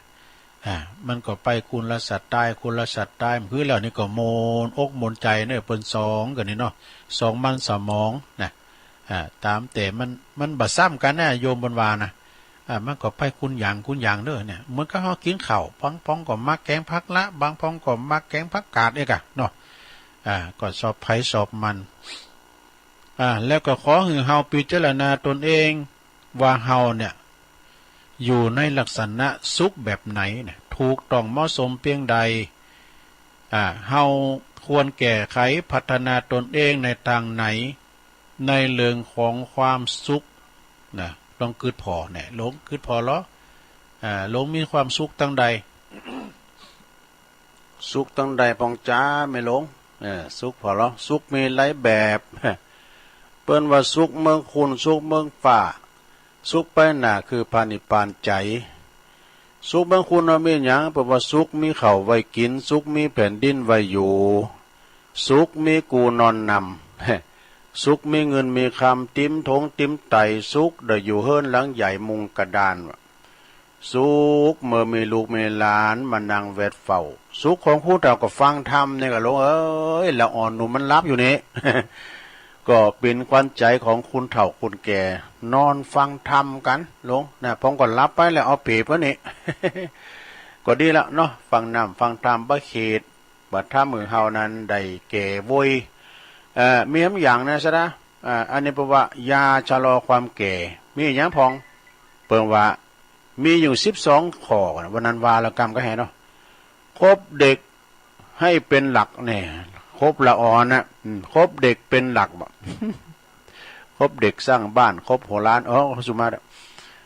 คบเด็กเป็นหลัก2อย่าจมปลักกับวัดวามันแหม่ไปนี่3หัวเราะเฮฮา หัวเราะเฮฮาเหือนมีความเบิกบานหันษาเราลงเนาะไข่โหดังๆว่ะ3ลามกบางครั้งดู4 5เจ้า4นั่นลามกบางครั้ง5 ฟังเพลงเป็นประจำนี่อย่างเขาฟังเพลงเจ้านะตุลุงเปิดเพลงไป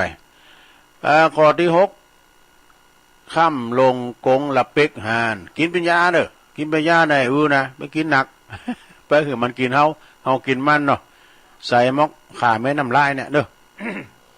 มอกกินข้าวลำเนี่ยกะข้อที่7เก๊กนะอย่าเก๊กเกินตัวนี่อย่าเก๊กเกินตัวแล้วข้อที่8อย่ามัวเมาแต่ธรรมะหันลงไปฟังธรรมะลำไปลงเด้อฟังตีดพ้องกะจะไปฟังธรรมะลำไปหรือฟังตีดพี่โอ้ก่อนเดียวกันนะกะดู ก็ไม่หลวงใครรับเลยข้อที่9นะอย่าลดละเรื่องกิเลสแน่ลดละพ้องนะข้อที่10อย่าทำตัวทุเรศทุลังข้อที่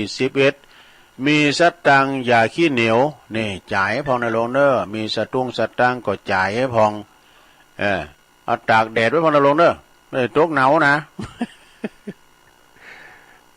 แล้วก็ข้อที่12ท่องเที่ยวให้สำราญนี่ท่องเที่ยวไปข้อที่13ทำตัวเบิกบานล่าเริงในโรงเนอล่าเริงยิ้มแย้มแจ่มใสปลอดโปร่งนะจะไปกึกหมึกลำไปหน้าแก่ไว้นะข้อที่14สุดท้ายจะช้าหรืออยู่ใหญ่จะช้าอยู่ใหญ่ใส่ใจทำเลยนี่นะถ้าชอบวันนี้ก็ขอบคุณแม่เดินเพนนะแม่เดินเพนทีมหว่างส่งเข้าประกวดเนอศรัทธาญาติโยมทั้งหลาย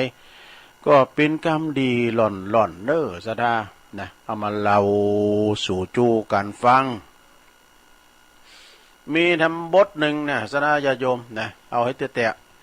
วันพุธก็จะทำมาเตดเนาะพวกนี้จะปิ้นมาทำเตดนำเตดทำกันไปอันนี้มารยาทในงานพิธีนี่นะศรัทธาญาติโยมทั้งหลายเวลาว่าเปิ้นมีศาสนพิธีเปิ้นกำลังไหว้พระรับศีลก็ดีนะเปิ้นกำลังเจริญพระพุทธมนต์เปิ้นสวดมนต์ก็ดีครูบาอาจารย์เปิ้นนั่งนิ่งแล้วก็เปิ้นสวดมนต์กันนะศรัทธาก็สงบเสงี่ยมเจียมตนนะอย่าโยกมือไหวรับตา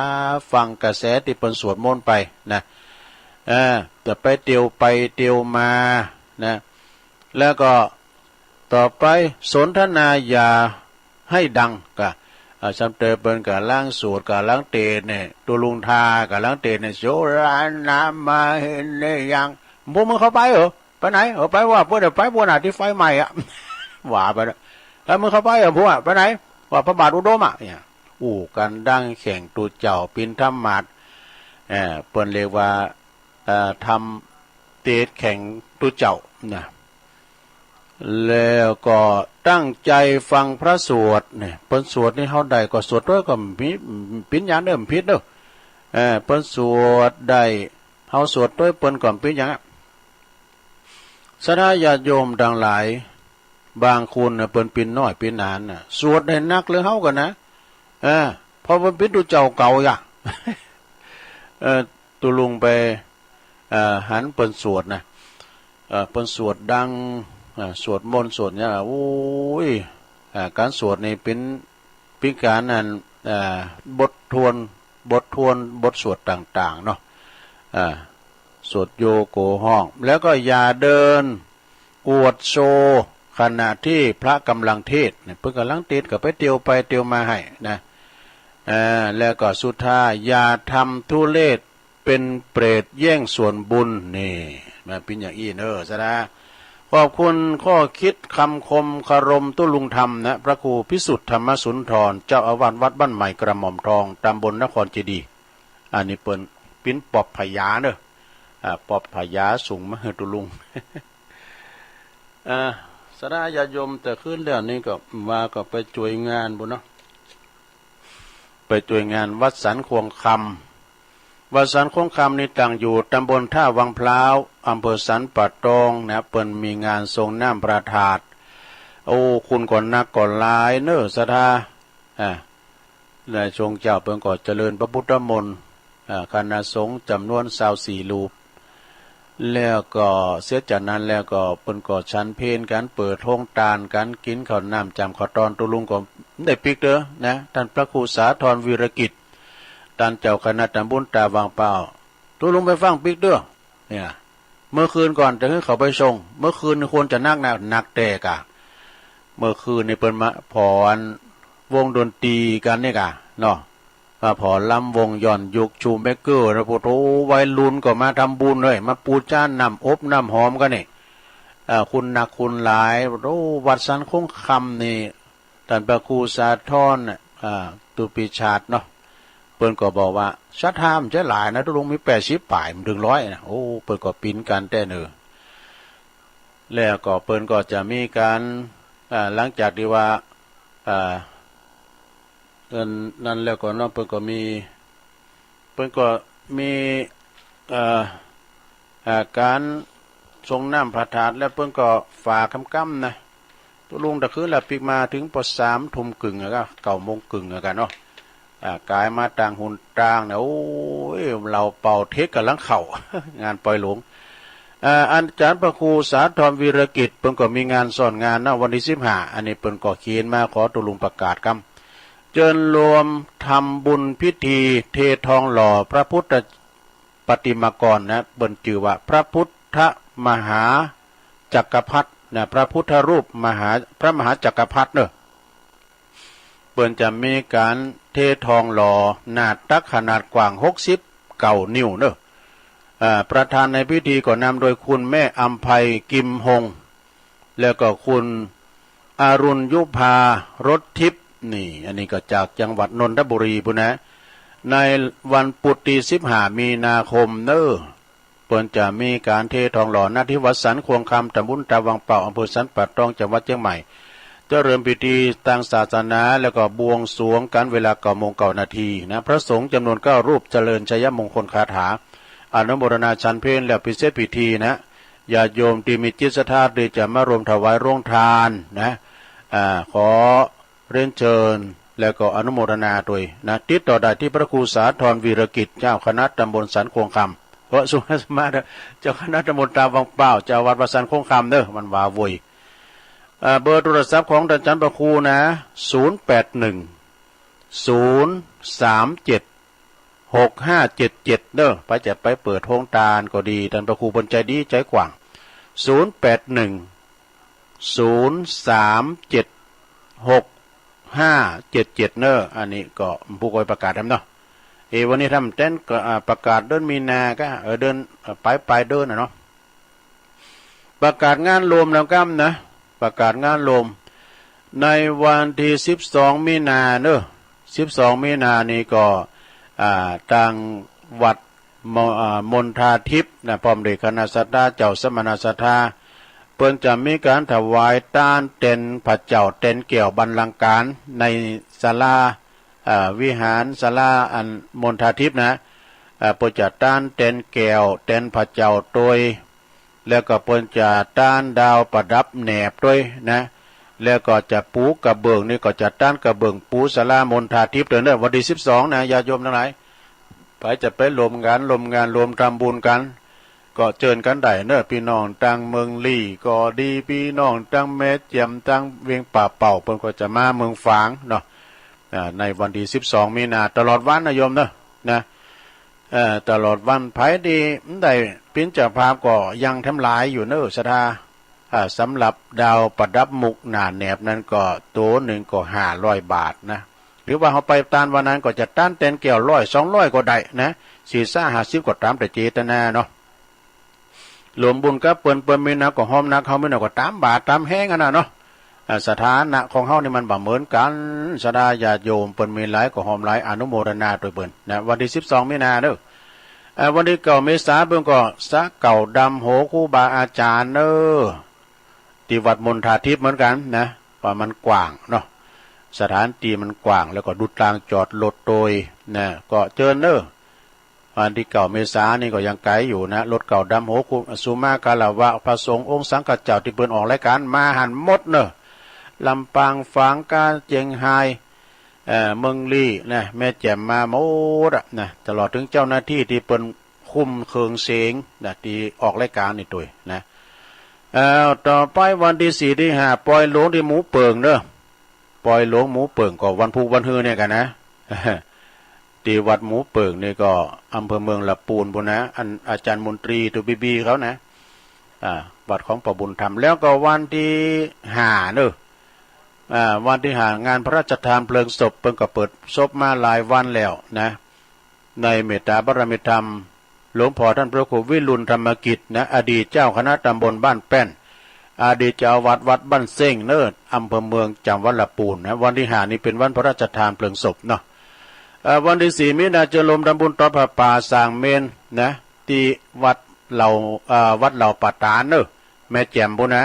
ในเมตตาบารมีธรรมท่านพระครูปลัดบดินทร์ศิลสังวโรหรือว่าท่านพระอาจารย์เบิ้มนะ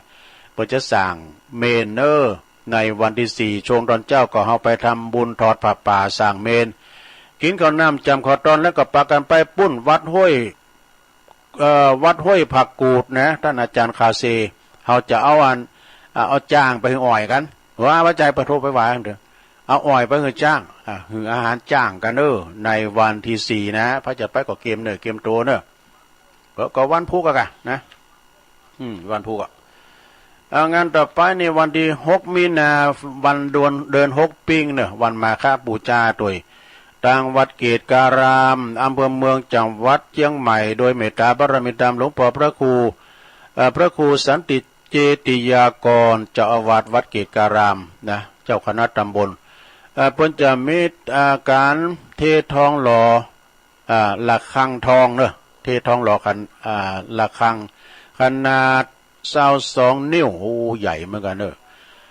22 นิ้วในเวลา8:39หลังจากเขาเททองหล่อระฆังปิ้นตีเรียบร้อยก็จะมีการทำกิจวัตรทำวัดสวดมนต์เย็นแล้วก็นั่งสมาธิต่อจากนั้นก็จะเดินเวียนเทียนรอบพระธาตุเจดีย์จุฬามณีนะประจำปีคุณเกิดปีจอเนอะปีหมานะในวันที่6เนอะก็ไปการที่วัดเกตการามเนอะแต่เททองหล่อระฆังนะเอางานต่อไปสดาญาโยมทั้งหลายวันที่1ที่2วัดสันโคงคำก็แล้วไปวันที่3 4 5นี่ก็มีนานะงานปล่อยหลวงที่วัดทุ่งท้อบัดต่อกันที่วัดทุ่งท้อทำเนอะก็จะมีงานปล่อยหลวงเสนาสนะภายในวัดเนอะในเมตตาบารมีธรรมอาจารย์ท่านพระครูปัญญาพิสุทธิ์เจ้าคณะตำบลสองแควเจ้าอาวัดทุ่งท้อเนอะวัดปหลวงนานเขานะ4 5 6เนอะวันนี้ก็คือวันที่3นี่ตอนค่ำบุตรนี่จะมีการทำบุญทักษิณาอุทิศถวายแก่อดีตเจ้าอาวาสเนาะแล้วก็ปอหน่อยปอนั้นปอจานลาวัดที่เคยออกปัจจัยมาแทนได้จะร้องสักก้าวไหมนะจะทำบุญทักษิณาเมื่อคืนบุตรวันที่4นั่นก็เป็นวันถวายตานเนาะตานโลมเหมือนกันเนาะวันที่5นี่ก็ตานตุนคากันเนี่ยนะตุนคาคนละตุนอันนี้ตานส่วนโตแต่ละขอบโคนเนี่ยที่วัดทุ่งท้อนะเป็นงานปล่อยหลวงเนาะ1 2ก็วันที่6 7มีนาก็มีงานทำพิธียกจอฟ้าแล้วก็ยกยอดชัดแล้วก็ปั่นประเจ้าตันใจที่วัดสันขยอมตำบลดอยหล่ออำเภอดอยหล่อจังหวัดเชียงใหม่ในเมตตาบารมีธรรมอาจารย์ท่านพระอธิการแจ้งอานาลโยเจ้าอาวาสเนอะนะเพื่อจะมีการปั่นประเจ้าตันใจโดยวันคำในวันที่6ที่7นะแล้วก็ปกำนันบุญทรัพย์ปัญญาประธานชมรมกำนันผู้ใหญ่บ้านตลอดถึงคณะสัตยาพี่น้องบ้านหอยทางปากตั้งเจริญไก่หิมกิ้มไก่กันนะพี่น้องทั้งหลายปิ้งโดยมารวมกันเนอะปูจามาช่วยกันคุณสไตล์คือสลาเปิดอภัยในวันเดียวนะหลวงพ่อประเจ้าตันใจเนี่ยนะยกยอฟ้ายกยอชาร์ตโดยที่วัดสันขายอมวันที่6นะวันที่7นั้นก็ไขตาประเจ้าเนอะเบิกเนตรกันเนาะต่อไปงานวันที่6นอนต่อเนื่องกันวันที่6มาฆบูชานะเป็นวันเดือน6ปิงก็ที่วัดป่าล้านเนอะป่าล้านตำบลสองแควอำเภอดอยหล่อโดยเมตตาธรรมอาจารย์ท่านพระปลัดวันลบฉันทศีโลนะเพิ่นจะมีการยกยอดชัดหอไตรหอธรรมนี่นะในวันที่6มีนาเนอะก็ไปรวมทำบุญกินตานโดยกันนะตอนบ่ายนั้นก็จะมีเป็กตุท่านสจก็จะปิกเป็นตุเจ้าแล้ว เป็นอะไรยังก็เป็นมาหมดแล้วตุเป็นผู้ช่วยก็เป็นมาเป็นพ่อหลวงก็เป็นมาแล้วเป็นสจเป็นนายกก็เป็นมาแล้วกันนี้แต่เป็นยังไงพ่อหลวงจะเป็นนั้นตุเจ้านะ แต่เป็นตุเจ้านะลุงใจจะโบสถ์เนอะลุงใจไอ้แซมแต่เป็นขยโยมลุงใจนะไปรวมงานกันเนอะวันที่6นะที่วัดป่าลานนะเพิ่นจะลาโบสถ์สัก9 วันจ้ะในวันที่4ที่5นี้ก็ปล่อยหลวงวัดหนองเอิงเนอะตำบลแม่แรงอำเภอป่าซางเนอะในนามของท่านพระอธิการท่านหยุดเนาะพี่น้องตังน้องเอิงเพิ่นจะมีปล่อยหลวงนะในวันที่2-3-4มีนาของงานเปลี่ยนผ้าครองสรีระลางของครูบาเจ้าอภิชัยขาวปีวัดพระพุทธบาทผาหนามรีเนอะโอ้คุณมาเป็นเลื่อนหมื่นเนอะนี่นะที่วัดพระพุทธบาทผาหนามเป็นผ้าครูบาเขาปีในนามของครูบาดอนเนอะ3-4-5นี่ก็ปล่อยหลวงเนอะปล่อยหลวงกุฏิตลอดถึงเสนาสนะภายในวัดป่าไผ่บ่อทองวัดป่าไผ่บ่อทองนี่เปิ้นก็จะมีงานจะหลองปล่อยหลวงเนอะอำเภอดอยสะเก็ดปุนาในเมตตาธรรมท่านพระครูพุทธิธรรมรักษ์แล้วก็ท่านพระอาจารย์สมเพชรปัญญาโนนะวันที่4นี่ก็เป็นวันตาลวันที่6ก็เป็นปาเวณิธาตุวันที่4มีนานะสราญาติโยมแม่ปานว่าไปแล้วเนาะ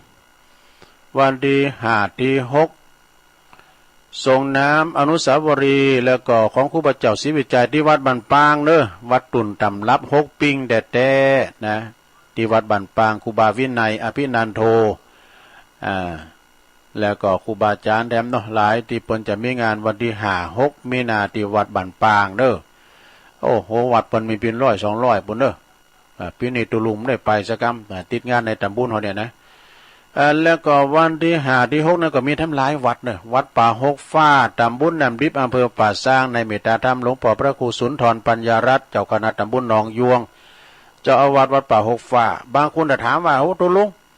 เดี๋ยวว่าป่า6ฟ้าอยู่ตำบลน้ำดิบมันมี2อย่างเนอะถ้าว่าไปในตำบลหนองยวงนะ อำเภอเวียงหนองล่องแต่ไปนอกนี่ตำบลน้ำดิบอำเภอป่าซางเนี่ยกิน2ตำบลกันลูก วัดป่า6ฟ้าวันที่5ที่6เนอะงานส่งน้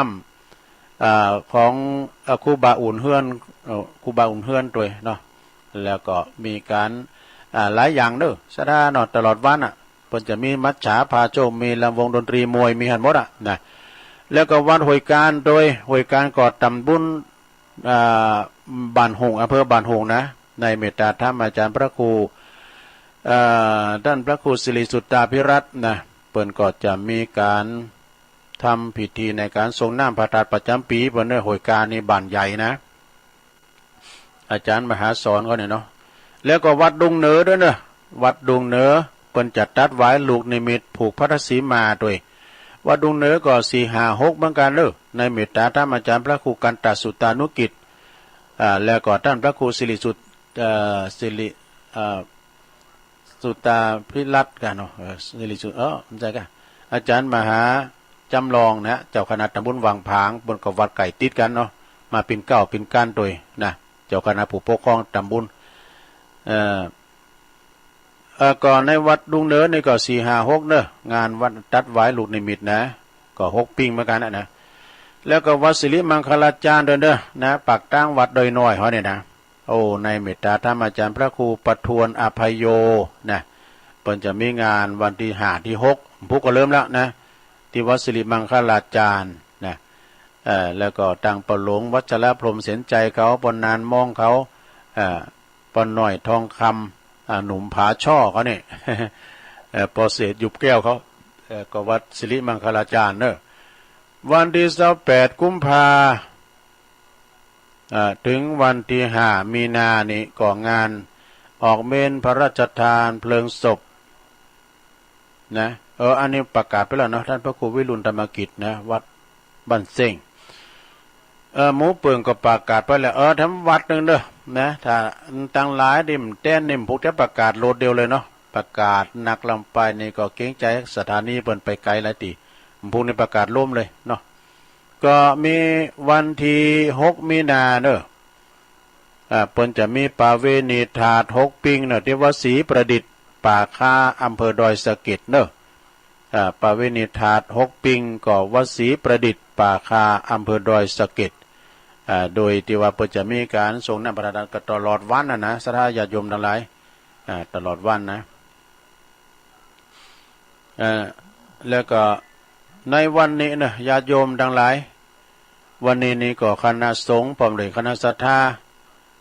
เพิ่นก็จะมีการเดินทางไปให้กำลังใจหลวงพ่อท่านพระครูพระครูสุตานุรักษ์เนาะหลวงพ่อใหญ่เฮานะที่วัดพระบาทอุดมในเมตตาธรรมหลวงพ่อพระครูสุจิตานุรักษ์ที่เปิ้นว่าวันที่27กันเนาะเปิ้นก็ถูกอัคคีภัยไฟใหม่กุฏิพระวิหารพระเจ้าลอยแข่งแล้วก็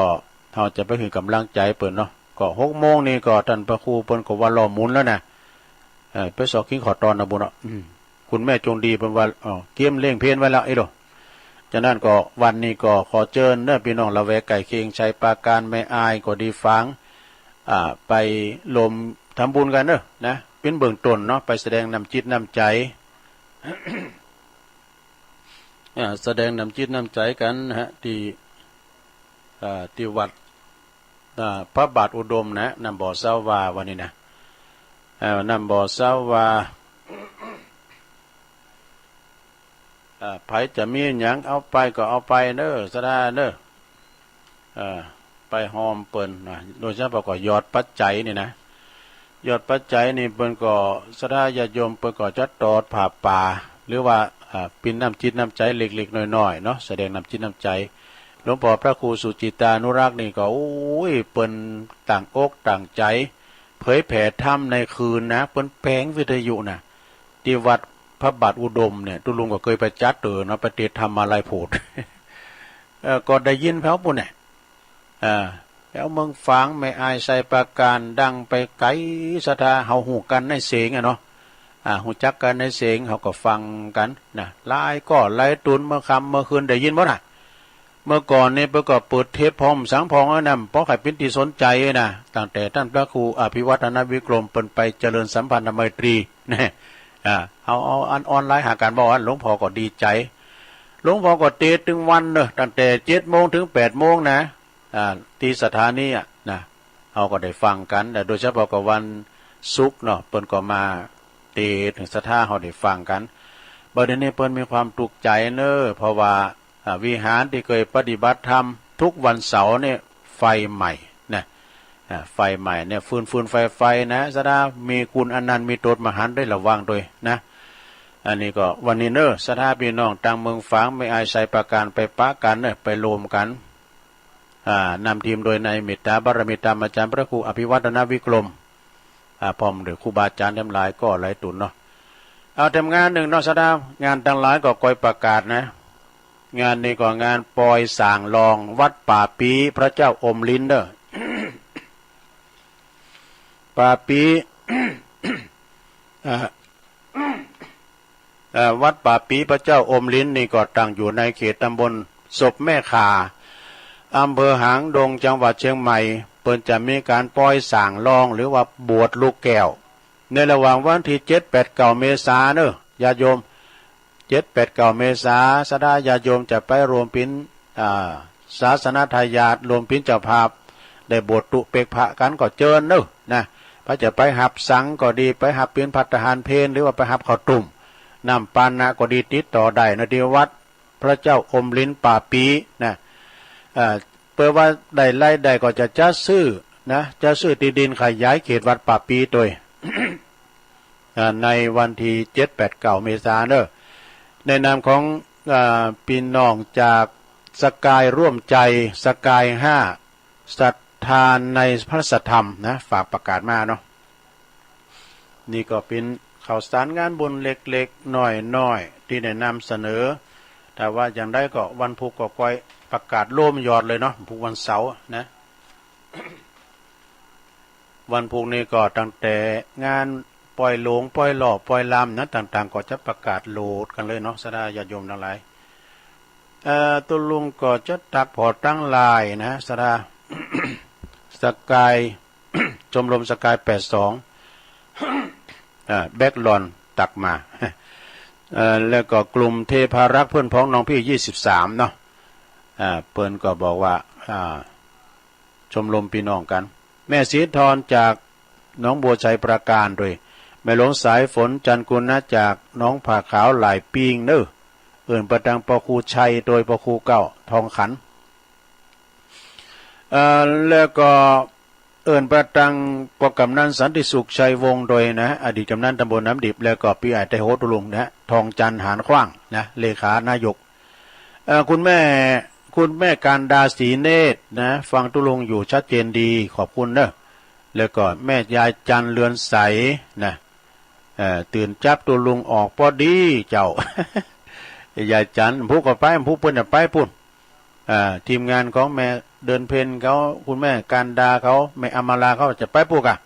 ไปไหนไปปุ่นไปเอาอาหารจ้างไปวัดเหล่าปัตตานยายไข่แก้วนะยายไข่แก้วนี่เปิ้นอยู่บ้านเสงเด้อกองสีก็ฮะเนาะนามสกุลเปิ้นฟังตุลุงอยู่เจ้ายายไข่แก้วนี่เปิ้นอยู่ปุ่นบ้านเสงตำบลบ้านแป้นเนาะคุณโยมแม่เกสตนีเนี่ยเดินมันดักไปตุลุงก็มือมอแล้วไปเดี๋ยวกันเด้อมีแม่คุณแม่จงดีเชื้อกันทาเด้อคุณแม่จงดีเชื้อกันทาจากเมืองฝางนะก็เข้ามาแล้วก็มีโยมเกษณีโดยแม่อุ้ยน้องโดยแล้วก็นิกรชัยน้อยฟังอยู่ครับนี่นิกรหรือว่าน้องล่องหนึ่งนะ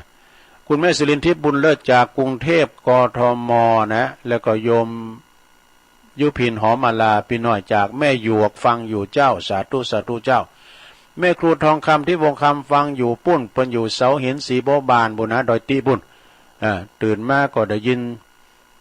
ฟังนำฟังธรรมได้บุญแล้วเจ้า ขอบคุณเนอะแม่สุทัศน์ดีมูลจากแสนพรมทุ่งปีสันปุ่นกะไม่ว่างกันเนาะโยมจากโบกก้างสันกำแพงแม่จงดีนะแม่จงดีนี่เปิ้นมีตึงในกลุ่มแล้วก็ตึงส่วนโตบนตัวนะแล้วก็มีแม่หลวงสุมาลังกาพินจากปาหาเนื้อตำบลเมืองจีก็ตักเขาเข้ามาเนาะแล้วก็มีเจ้าอธิการวิชาสุจินโนพระครูใหม่ป่ายแดง ก็ตักมาเนาะจากเจ้าคณะตำบลม่วงน้อยเจ้าวัดปัตตานเนอะเอิ่นไปตังปครูสุทัศน์กันทวังปจานด้วยเอิ่นไปตังไอพงป่าสร้างด้วยเนาะ เอาละเนาะสดาญาโยมเปลี่ยนบรรยากาศแล้วตอนนี้นะวันนี้คือเวลานักหน่อยเนาะสดาญาโยมจะโทรขอมาเช็คคืนเช็คสายจะวางสายหน้าใหม่แล้วเด้อโทรมาที่เบอร์0899556506นี่มาจะแจ้งผลการหาฟังจะมาตักตายจะได้ก็เจิญเด้อเจริญปอนเจ้าไว้พระเจ้าก็น้อยกัดนัดนะเจ้าจะร้องว่ายังค้างอยู่หลายทีอยู่นะเจ้าแต่ว่ายายยังเขา49ก่อนนะเจ้ายังหมดนะเจ้าอันนี้ยายจะเอาคำโอกาสเขา49ก่อนเอาตอนสายเนาะตอนเก้าตีนางเมธรณีอยู่เมื่อผมบาดนะเจ้าเนาะนัจโยโนจะในวันนี้ก็เป็นวันดีเปิดตาพระเจ้าจะร้องก้อยร้องขอหือจานเข่า49ก่อนเลยนายขอมีเมตตาหมู่เฮาทั้งหลายขอหือได้ไปเมืองเนรปานเขา49ยกยอยืนจานเข่าพิขาหารถวายพุทธาสมมุติว่าเฮาเป็นสุสาดาเอาเข่าพุทธา49ก่อนวนเมินมีเตอบุญจักตอบย้อนบุญจักสะท้อนมาหาเฮาเด้อเจ้านายเจ้ากำยองวันละกำเด้อเจ้ากำว่าอูวะเด้อเจ้าภาษาไทยแปลว่าพูดได้พูดดังพูดไม่หยุดเด้อเจ้าอย่างผู้ชีวิตนี่มันว่าปะทะคารมเด้อเจ้าทุกคำหนึ่งคำว่าเต็กหูเต็กแม่นเด้อเจ้าภาษาไทยแปลว่ากดลงกดสา ธุ เจ้าไม่สาเจ้า เข้ามาใหม่เด้อแม่เพนขาวเตี้ย รอมึนไปหน่อยเจริญปอน จากไอ้สัตว์จากหรือ โอ้อันนี้แม่สีทอนเนาะแม่สีทอน เจ้าชัดเจนดีเจ้าขนาดเดิมเจ้านี้ ชัยปราการ ฟังพระบาทอุดมเนาะ เจ้าชัดเจนดีเจ้า สาธุสาธุเนออนุโมทนาเนาะเต็กผูดเต็กแมน กำยองวันละกำเจริญปอน ไว้สาครับตุลูฟังอยู่ในชัดเจนดีฟังได้กำมวลดีน้องสาระประโยชน์ดีครับ ปนั้นประเสริฐเนาะ ได้ฟังได้ยินเสียงน้ำยังเสียงกว่ารู้ถือว่าเดี๋ยวดีใจใจผมตื่นใจครับ นาน้อยนาแดงเนาะอำเภอนาน้อยครับชัดเจนดีเนาะชัดเจนดีน้ำปนานเนาะครับชัดเจนดีครับน้าน้อย โอ้อนุโมทนาเนอะครับกำลังใจตุลุงนะครับขอให้ตุลุงอยู่ดีมีชุกอาจจะมันเย็นยาวเลยครับเนยจะมีลูกไฟเบ็ดเดินขอเป็นอะไรนี้ทำคำชูหนุนของตุลุงอะไรเงี้ย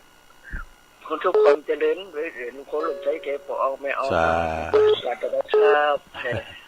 วันนั้นเปิ้นปันป้อนเก่งเนี่ยเปิ้นเคยเป็นตุหลงเก่าเนาะเจริญปอนไว้สาด้วยความเคารพอย่างสูงคิดถึงให้กำลังใจเนอะหลวงพ่อมันนิดเนาะแม่นแล้วโอ้ยท่านงานมากเลยนิมนต์ลุงมาวัดต่อไอ้บ่อทองอะไรโอ้โหแต่คืนพระสงฆ์54 รูปเนาะเดินสวดพระพุทธมนต์ในบ้านต่อไผ่วันนี้ตอนเจ้าหลวงพ่อเจ้าคณะจังหวัดหลวงพ่อรองเจ้าคณะจังหวัดพระปฐิงหลวงพ่อเจ้าคณะอำเภอดอยสะเก็ดเจ้าคณะตำบลมะเขาตั้งหมดเจ้าตอนเจ้าเขานี่เข้ารอบ13 นาฬิกาใจหน่อยเนาะโอ้พระอาจารย์ทรงเทพนิจัดอลังการแจ๊ะลุงคนก็จะร้ายเนอะโอ้เสียท่าว่าได้มากกันเนาะลุงเนาะเป็นอย่างสูงใจไปก่อนแล้วกัน มันวัดของจริงวันหันวัดนาของใครวะนะพระไพ่นี่มากำเตือนแล้วลุงเนาะได้หันน้ำได้หันกับตัวนี่โอ้วัดต้นอลังการแต่ก็ไปดอยสะเก็ดนะวัดพระธาตุดอยสะเก็ดนี่ไป2 เตือละนะไปจัดบูธอบต.นี่ก็นะอันระวังนะไฟฟ้ามันเป็นลัดวงจรนะมันจะเป็นเตียนลัดวงจรนะที่มันเกิดไฟไหม้เลยนะลุงเข้าใจว่าเตียนลัดวงจรนะลืมดับมาเสร็จมันโกนเนาะเตียนหลวงครับผมไว้สาธรรมะลุงทุกวันเนอะวันพุธวันเสาร์เนาะพุกปิ้นจานนะครับเร็วเอาอันนั้นกับคนอ่านเลยเนาะนั่นอายลุงนั่นอายเลยลุงทาเอามาแกนเป็นใจอย่างมันฟังแล้วก็มันกำลังใจกันมาเนาะครับผมขอบคุณหลวงพ่อหลายๆครับไปจ้าครับไปจ้าหลวงพ่อมานิษฐาวโรวันนี้เปิ้นจะเมื่อตอนบ่ายวะเจริญปอนเจ้ากับพระสาเจ้าตุลุงวันนี้ก็แถมวันหนึ่งตื่นขึ้นมาก็ได้ยินเสียงน้ำเสียงธรรมมีบุญแถมวันหนึ่งเด้อแม่สุเกี้ยวศิลาพรสิเตี้ยมันองค์ละปูนและเจ้าตุลุงเป็นกำลังใจตุลุงช่วยเด้อที่ตุลุงจะไปวัดขอบคุณหลายๆเดินทางปลอดภัยเนอะเจ้าเขาเดินทางปลอดภัยเด้อเจ้าเด้อบุญรักษาถัดตัวเจ้าแม่อันสุกแก้วเนาะแม่เพียนว่าไปเลยพุทธโผล่2 เจ้าละแสงไฟสว่างจ่าแสงธรรมะสว่างใจสว่างตาและแสงไฟสว่างจ่าและแสงทองเจ้าชัดเจนทุกจัดตุลุงเด้อเดินทางปลอดภัยเด้อตุลุงเด้อขอบคุณแม่เพียนหลายๆเด้อเจ้าไอ้เจ้าคนสู้ชีวิตเนาะพุทธโผล่หลายเตือแล้วอินดูเบิ่นเจริญปอนมาสัจจตุลุงแม่ทิมเนาะเจ้าแม่ทิมป่าแดดป่าเจ้าและใจเนาะแดดโดนใจชัดเจนเลยเนาะแม่เนาะเจ้าแม่ยังก่อนแม่ยังก่อนที่เพิ่นฟังตัวแม่แม่น้อยแม่น้อยฟังมาโทรมาฟังกันแม่น้อยแม่จ้ะแม่น้อยบ้านแดงนั่นแหละ ฟังกันหลายเนาะขอบคุณแม่ทีมเด้อป้าเดชบุญรักษาอนุโมทนา0899555656ตังลำปางดักแซบเจริญปอนเจ้าภาษาเจ้าตะลุงแม่สมผัสเจ้าฟังแต่เจ้าแล้วเจ้าแม่ย่อยสันทรายเนาะเจ้าชัดเจนดีเนี่ยตะลุงวันนี้โอ้104เนาะเจ้ายินดีอ่ะเด้อกำลังใจตะลุงนะเจ้าสาธุพี่น้องแม่อายชัยประการมาละแม่สีทอนน่ะเนาะเจริญปอนครับไหวสาครับตะลุงพงป่าสร้างบันแซมครับผมไอ้พงป่าสร้างบันแซมมาแล้วฟังอย่างนี้ครับผมป่าสร้างบันแซมฮะมีกำลังใจให้ตะลุงหนักๆโอ้ครับไหวสาขอบคุณไอ้พงหลายๆเด้อโอ้สาไหวสาคุณยองเหมือนกันเนอะไอ้พงป่าสร้างบันแซมนะประดังคุณยองน้ำคู่นะโปรลงโรยนะมงคลมงชีพจิแล้วจากไว้สาครับหลวงลุงนิมนต์เลยครับเน้นรักครับโอ้วันนี้ก็ม่วนเนอน่าได้ยินเสียงแนมเสียงคำวันนี้ก็หมดอกหมดใจคติน้อยๆแต่ก็ม่วนครับวันนี้สเปเฮลาไปหน่อยนะสเปเฮลามาเป็นยังครับเนาะม่วนกันไป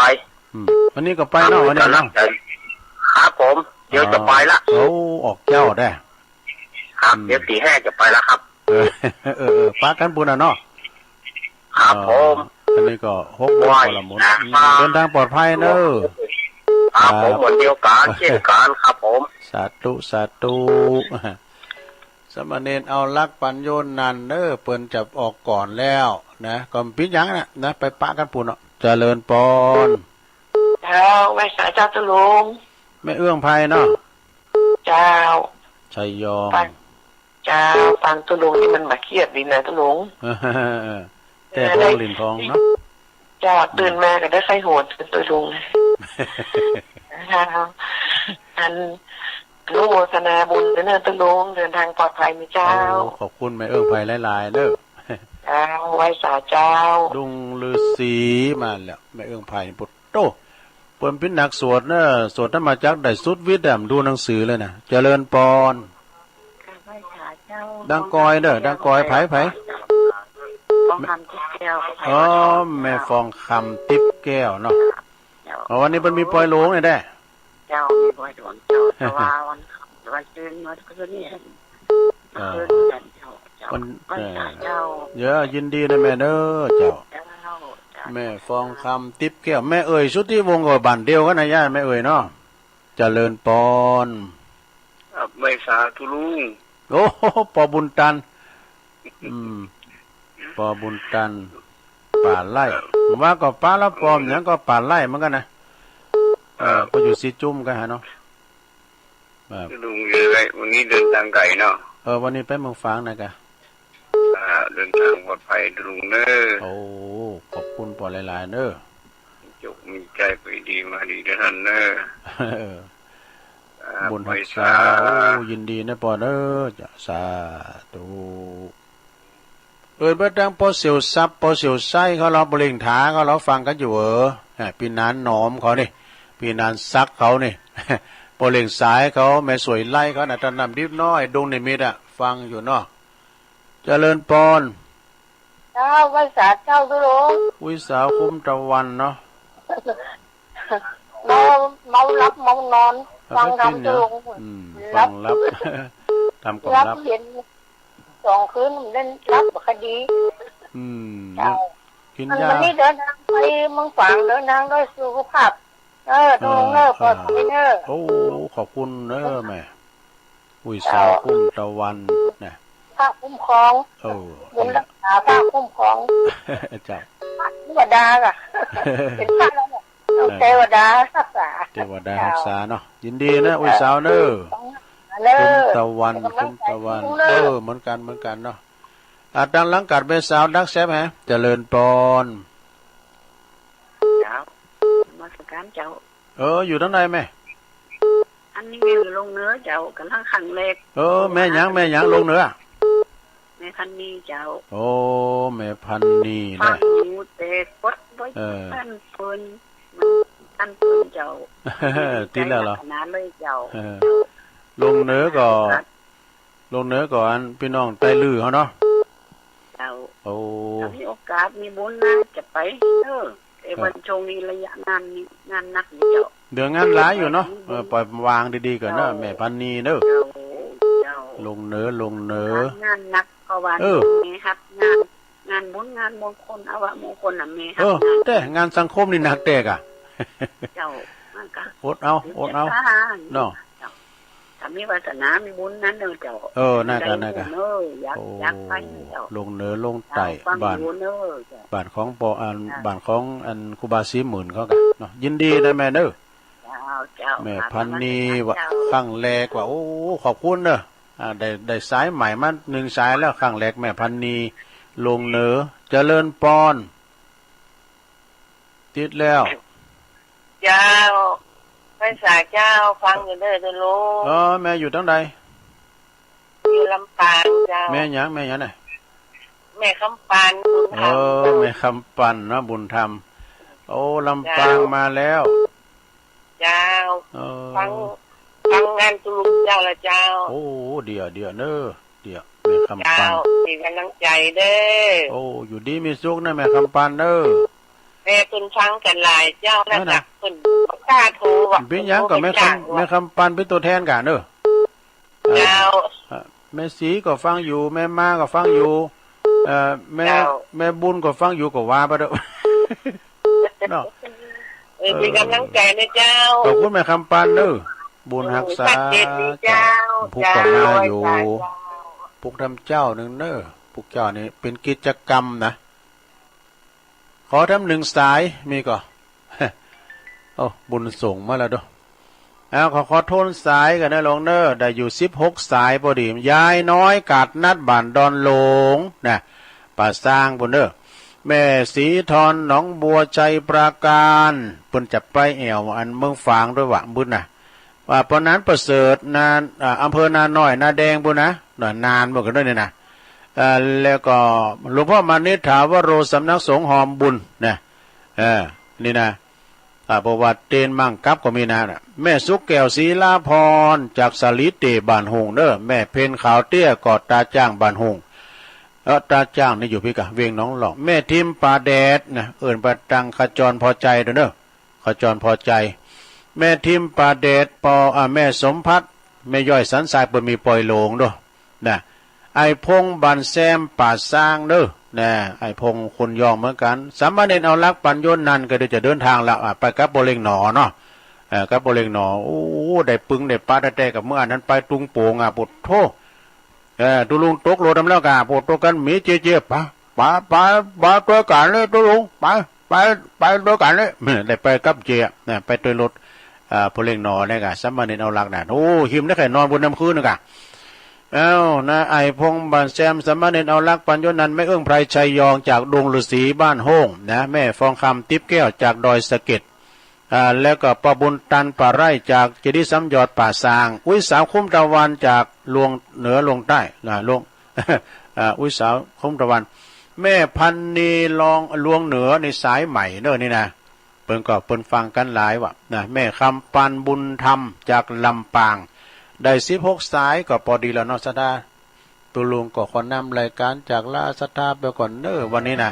อูพิษอูถูกโอโวยอูจ้าอย่างนั้นก็ขอสุมาอาภัยกับปอออกศรัทธาโดยวันพุกเจ้ามาปักกันใหม่กิจกรรมนะไว้ยกวัดมาบ้าน มาปักกันใหม่วันนี้ก็จะไปเมืองฝางเดินทางปลอดภัยเด้อตุลุงเด้อโอ้ก็วางโต๊ะเก่าอ่ะนะเดินทางปลอดภัยถึงขาไปขากลับเด้อขอบคุณสถานีทุกคืนโดยขอบคุณสถาดีเปิ่นฟังกันด้วยวันผูกปักกันใหม่นะโชคดีมีใจเหมือนกันจุโคนจุตานเนอจัตตารุธรรมาวัฏันติอายุวันโนสุขังปะลัง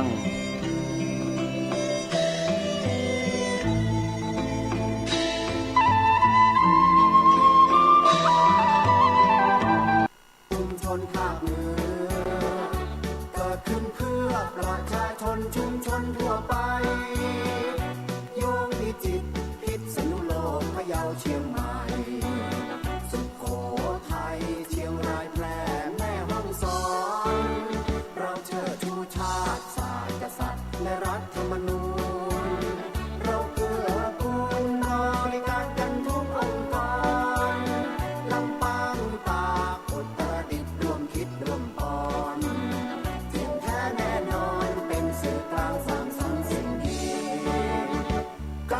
เพชรชรบูรณ์ลำพูนนางเราร่วมประสานงานสื่อสำคัญนี้เชื่อมโยงกันนครสวรรค์อุทัยธานีเครือข่ายนี้มีชื่อว่าวิทยุชุมชนชนทั่วแคว้นแดนไทยนี้มีเสรีสิทธิ์แสดงความคิดเสนอแนะและเหตุผลสื่อถึงกันเข้าใจกันทุกบ้านตำบลวิทยุชุมชนโดยประชาชนเพื่อชุมชนของไทย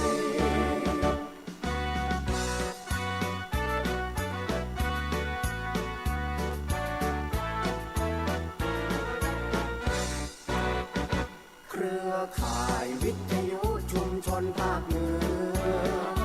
เกิดขึ้นเพื่อประชาชนชุมชนทั่วไปโยงพิจิตรพิษณุโลกพะเยาเชียงใหม่สุโขทัยเชียงรายแพร่แม่ฮ่องสอน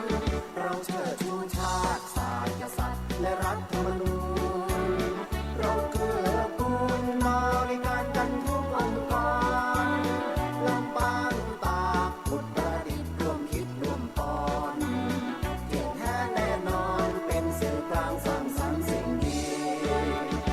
กำแพงเพชรชรบูรณ์ลำพูนนางเราร่วมประสานงานสื่อสำคัญนี้เชื่อมโยงกันนครสวรรค์อุทัยธานีเครือข่ายนี้มีชื่อว่าวิทยุชุมชนชนทั่วแคว้นแดนไทยนี้มีเสรีสิทธิ์แสดงความคิดเสนอแนะและเหตุผลสื่อถึงกันเข้าใจกันทุกบ้านตำบลวิทยุชุมชนโดยประชาชนเพื่อชุมชนของไทย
ขอนอบน้อมเอาคุณ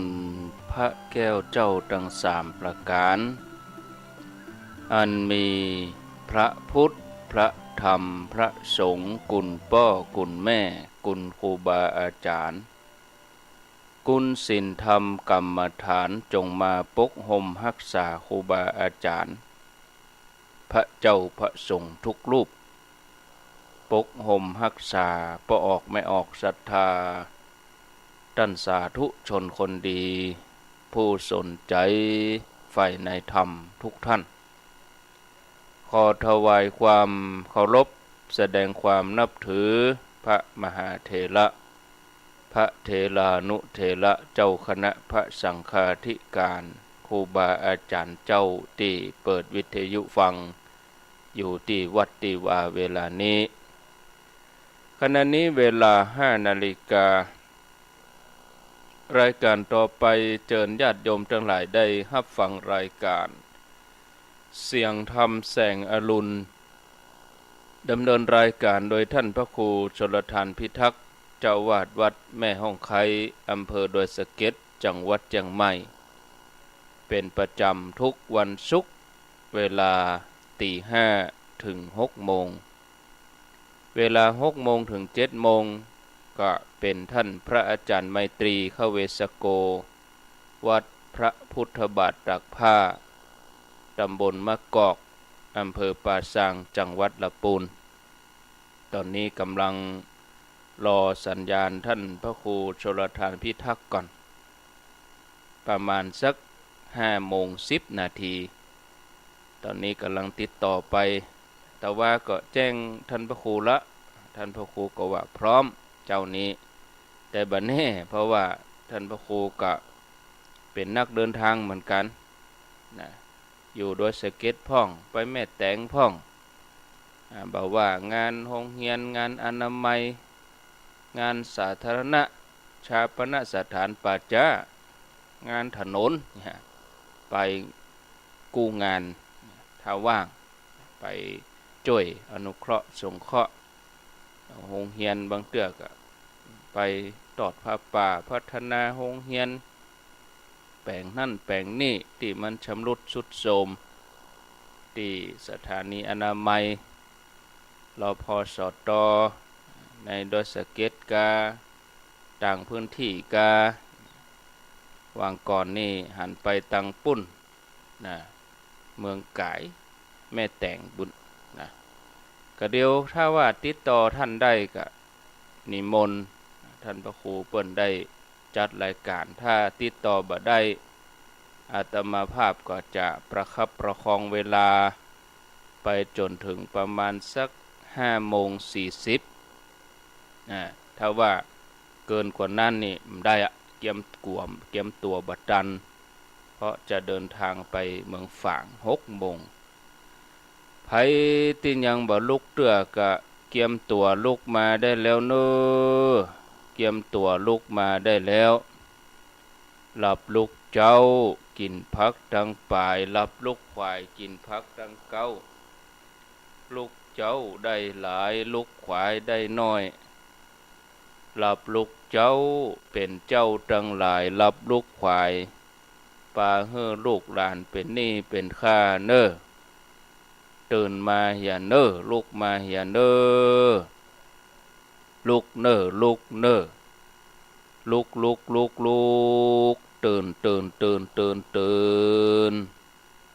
ลุกเจ้าตื่นตัวเจ้าบัวกับหันเยื่องนาพังพร้อมลุกควายบอดตัน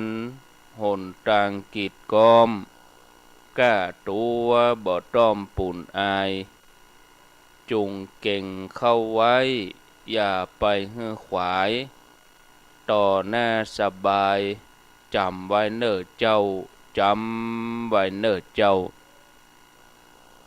หลับลุกเจ้ากินพักดังปายหลับลุกควายกินพักดังเก้าลุกเจ้าได้หลายลุกควายได้น้อยหลับลูกเจ้าเป็นเจ้าดังหลายหลับลูกควายปาเฮือลูกหลานเป็นหนี้เป็นข้าเน้อตื่นมาเหียเน้อลุกมาเหียเน้อลุกเน้อลุกเน้อลุกตื่นได้แล้วลุกได้แล้วญาติโยมท่านทั้งหลายอรุณสวัสดิ์ธรรมะสวัสดีสวัสดียามเจ้าของวันศุกร์ที่3 เดือนมีนาคมพุทธศักราช2566วันนี้เป็นวันเดือน6เหนือขึ้น12ค่ำพร่ำว่าเป็นวันศุกร์เวลา5:00กับ6 นาทีก็รอสัญญาณท่านพระครูชลทานพิทักษ์กำเดียวเนอะญาติโยมรอกำเดียวก็อาตมาก็พยายามติดต่อเพิ่นไปเรื่อยๆนะแต่ว่าก็แจ้งเพิ่นละกำอาจจะเป็นเพราะว่าสัญญาณอินเทอร์เน็ตเนาะเพิ่นอยู่ในพื้นที่อัฟกาหรือว่าวันนี้ท่านเดินทางไปต่างพื้นที่อยู่กาจะได้ก็เดี๋ยวรอสักกำนะอาตมาจะพักประมาณสัก2 นาที3 นาทีกำเดียวปิกมาปะกันแถมกำเข้าใจว่าเจ้านี้ท่านพระครูชลทานพิทักษ์นี่ข คงจะบ่ได้จัดรายการนะเนาะยกเลิกไปเพราะว่าติดต่อท่านไปแล้วท่านก็บ่ได้รับสัญญาณเดี๋ยวรอสักกำเนอะอาตมาจะไปเอาแว่นตาก่อน ถ้าบ่ได้ใส่แว่นตาแล้วก็พอบ่หันก็นึกว่าจะนิมนต์ท่านพระครูชลทานเปิ้นจัดรายการแล้วก็อาตมาก็จะไปทำภาระธุระส่วนตัว5 โมงปลาย5 โมงแก่ๆก็จะออกเดินทางแล้วอินนะต้องไปรับครูบาอาจารย์ไปรับศรัทธาญาติโยมอยู่เอาละเด้อก็เดี๋ยวรอพักสักกรรมบ่ต้องไหลหนีไปไหนเตื้อกำเดียวมาจัดรายการแทนท่านพระครูชลทานพิทักษ์ต่อไปเจริญพร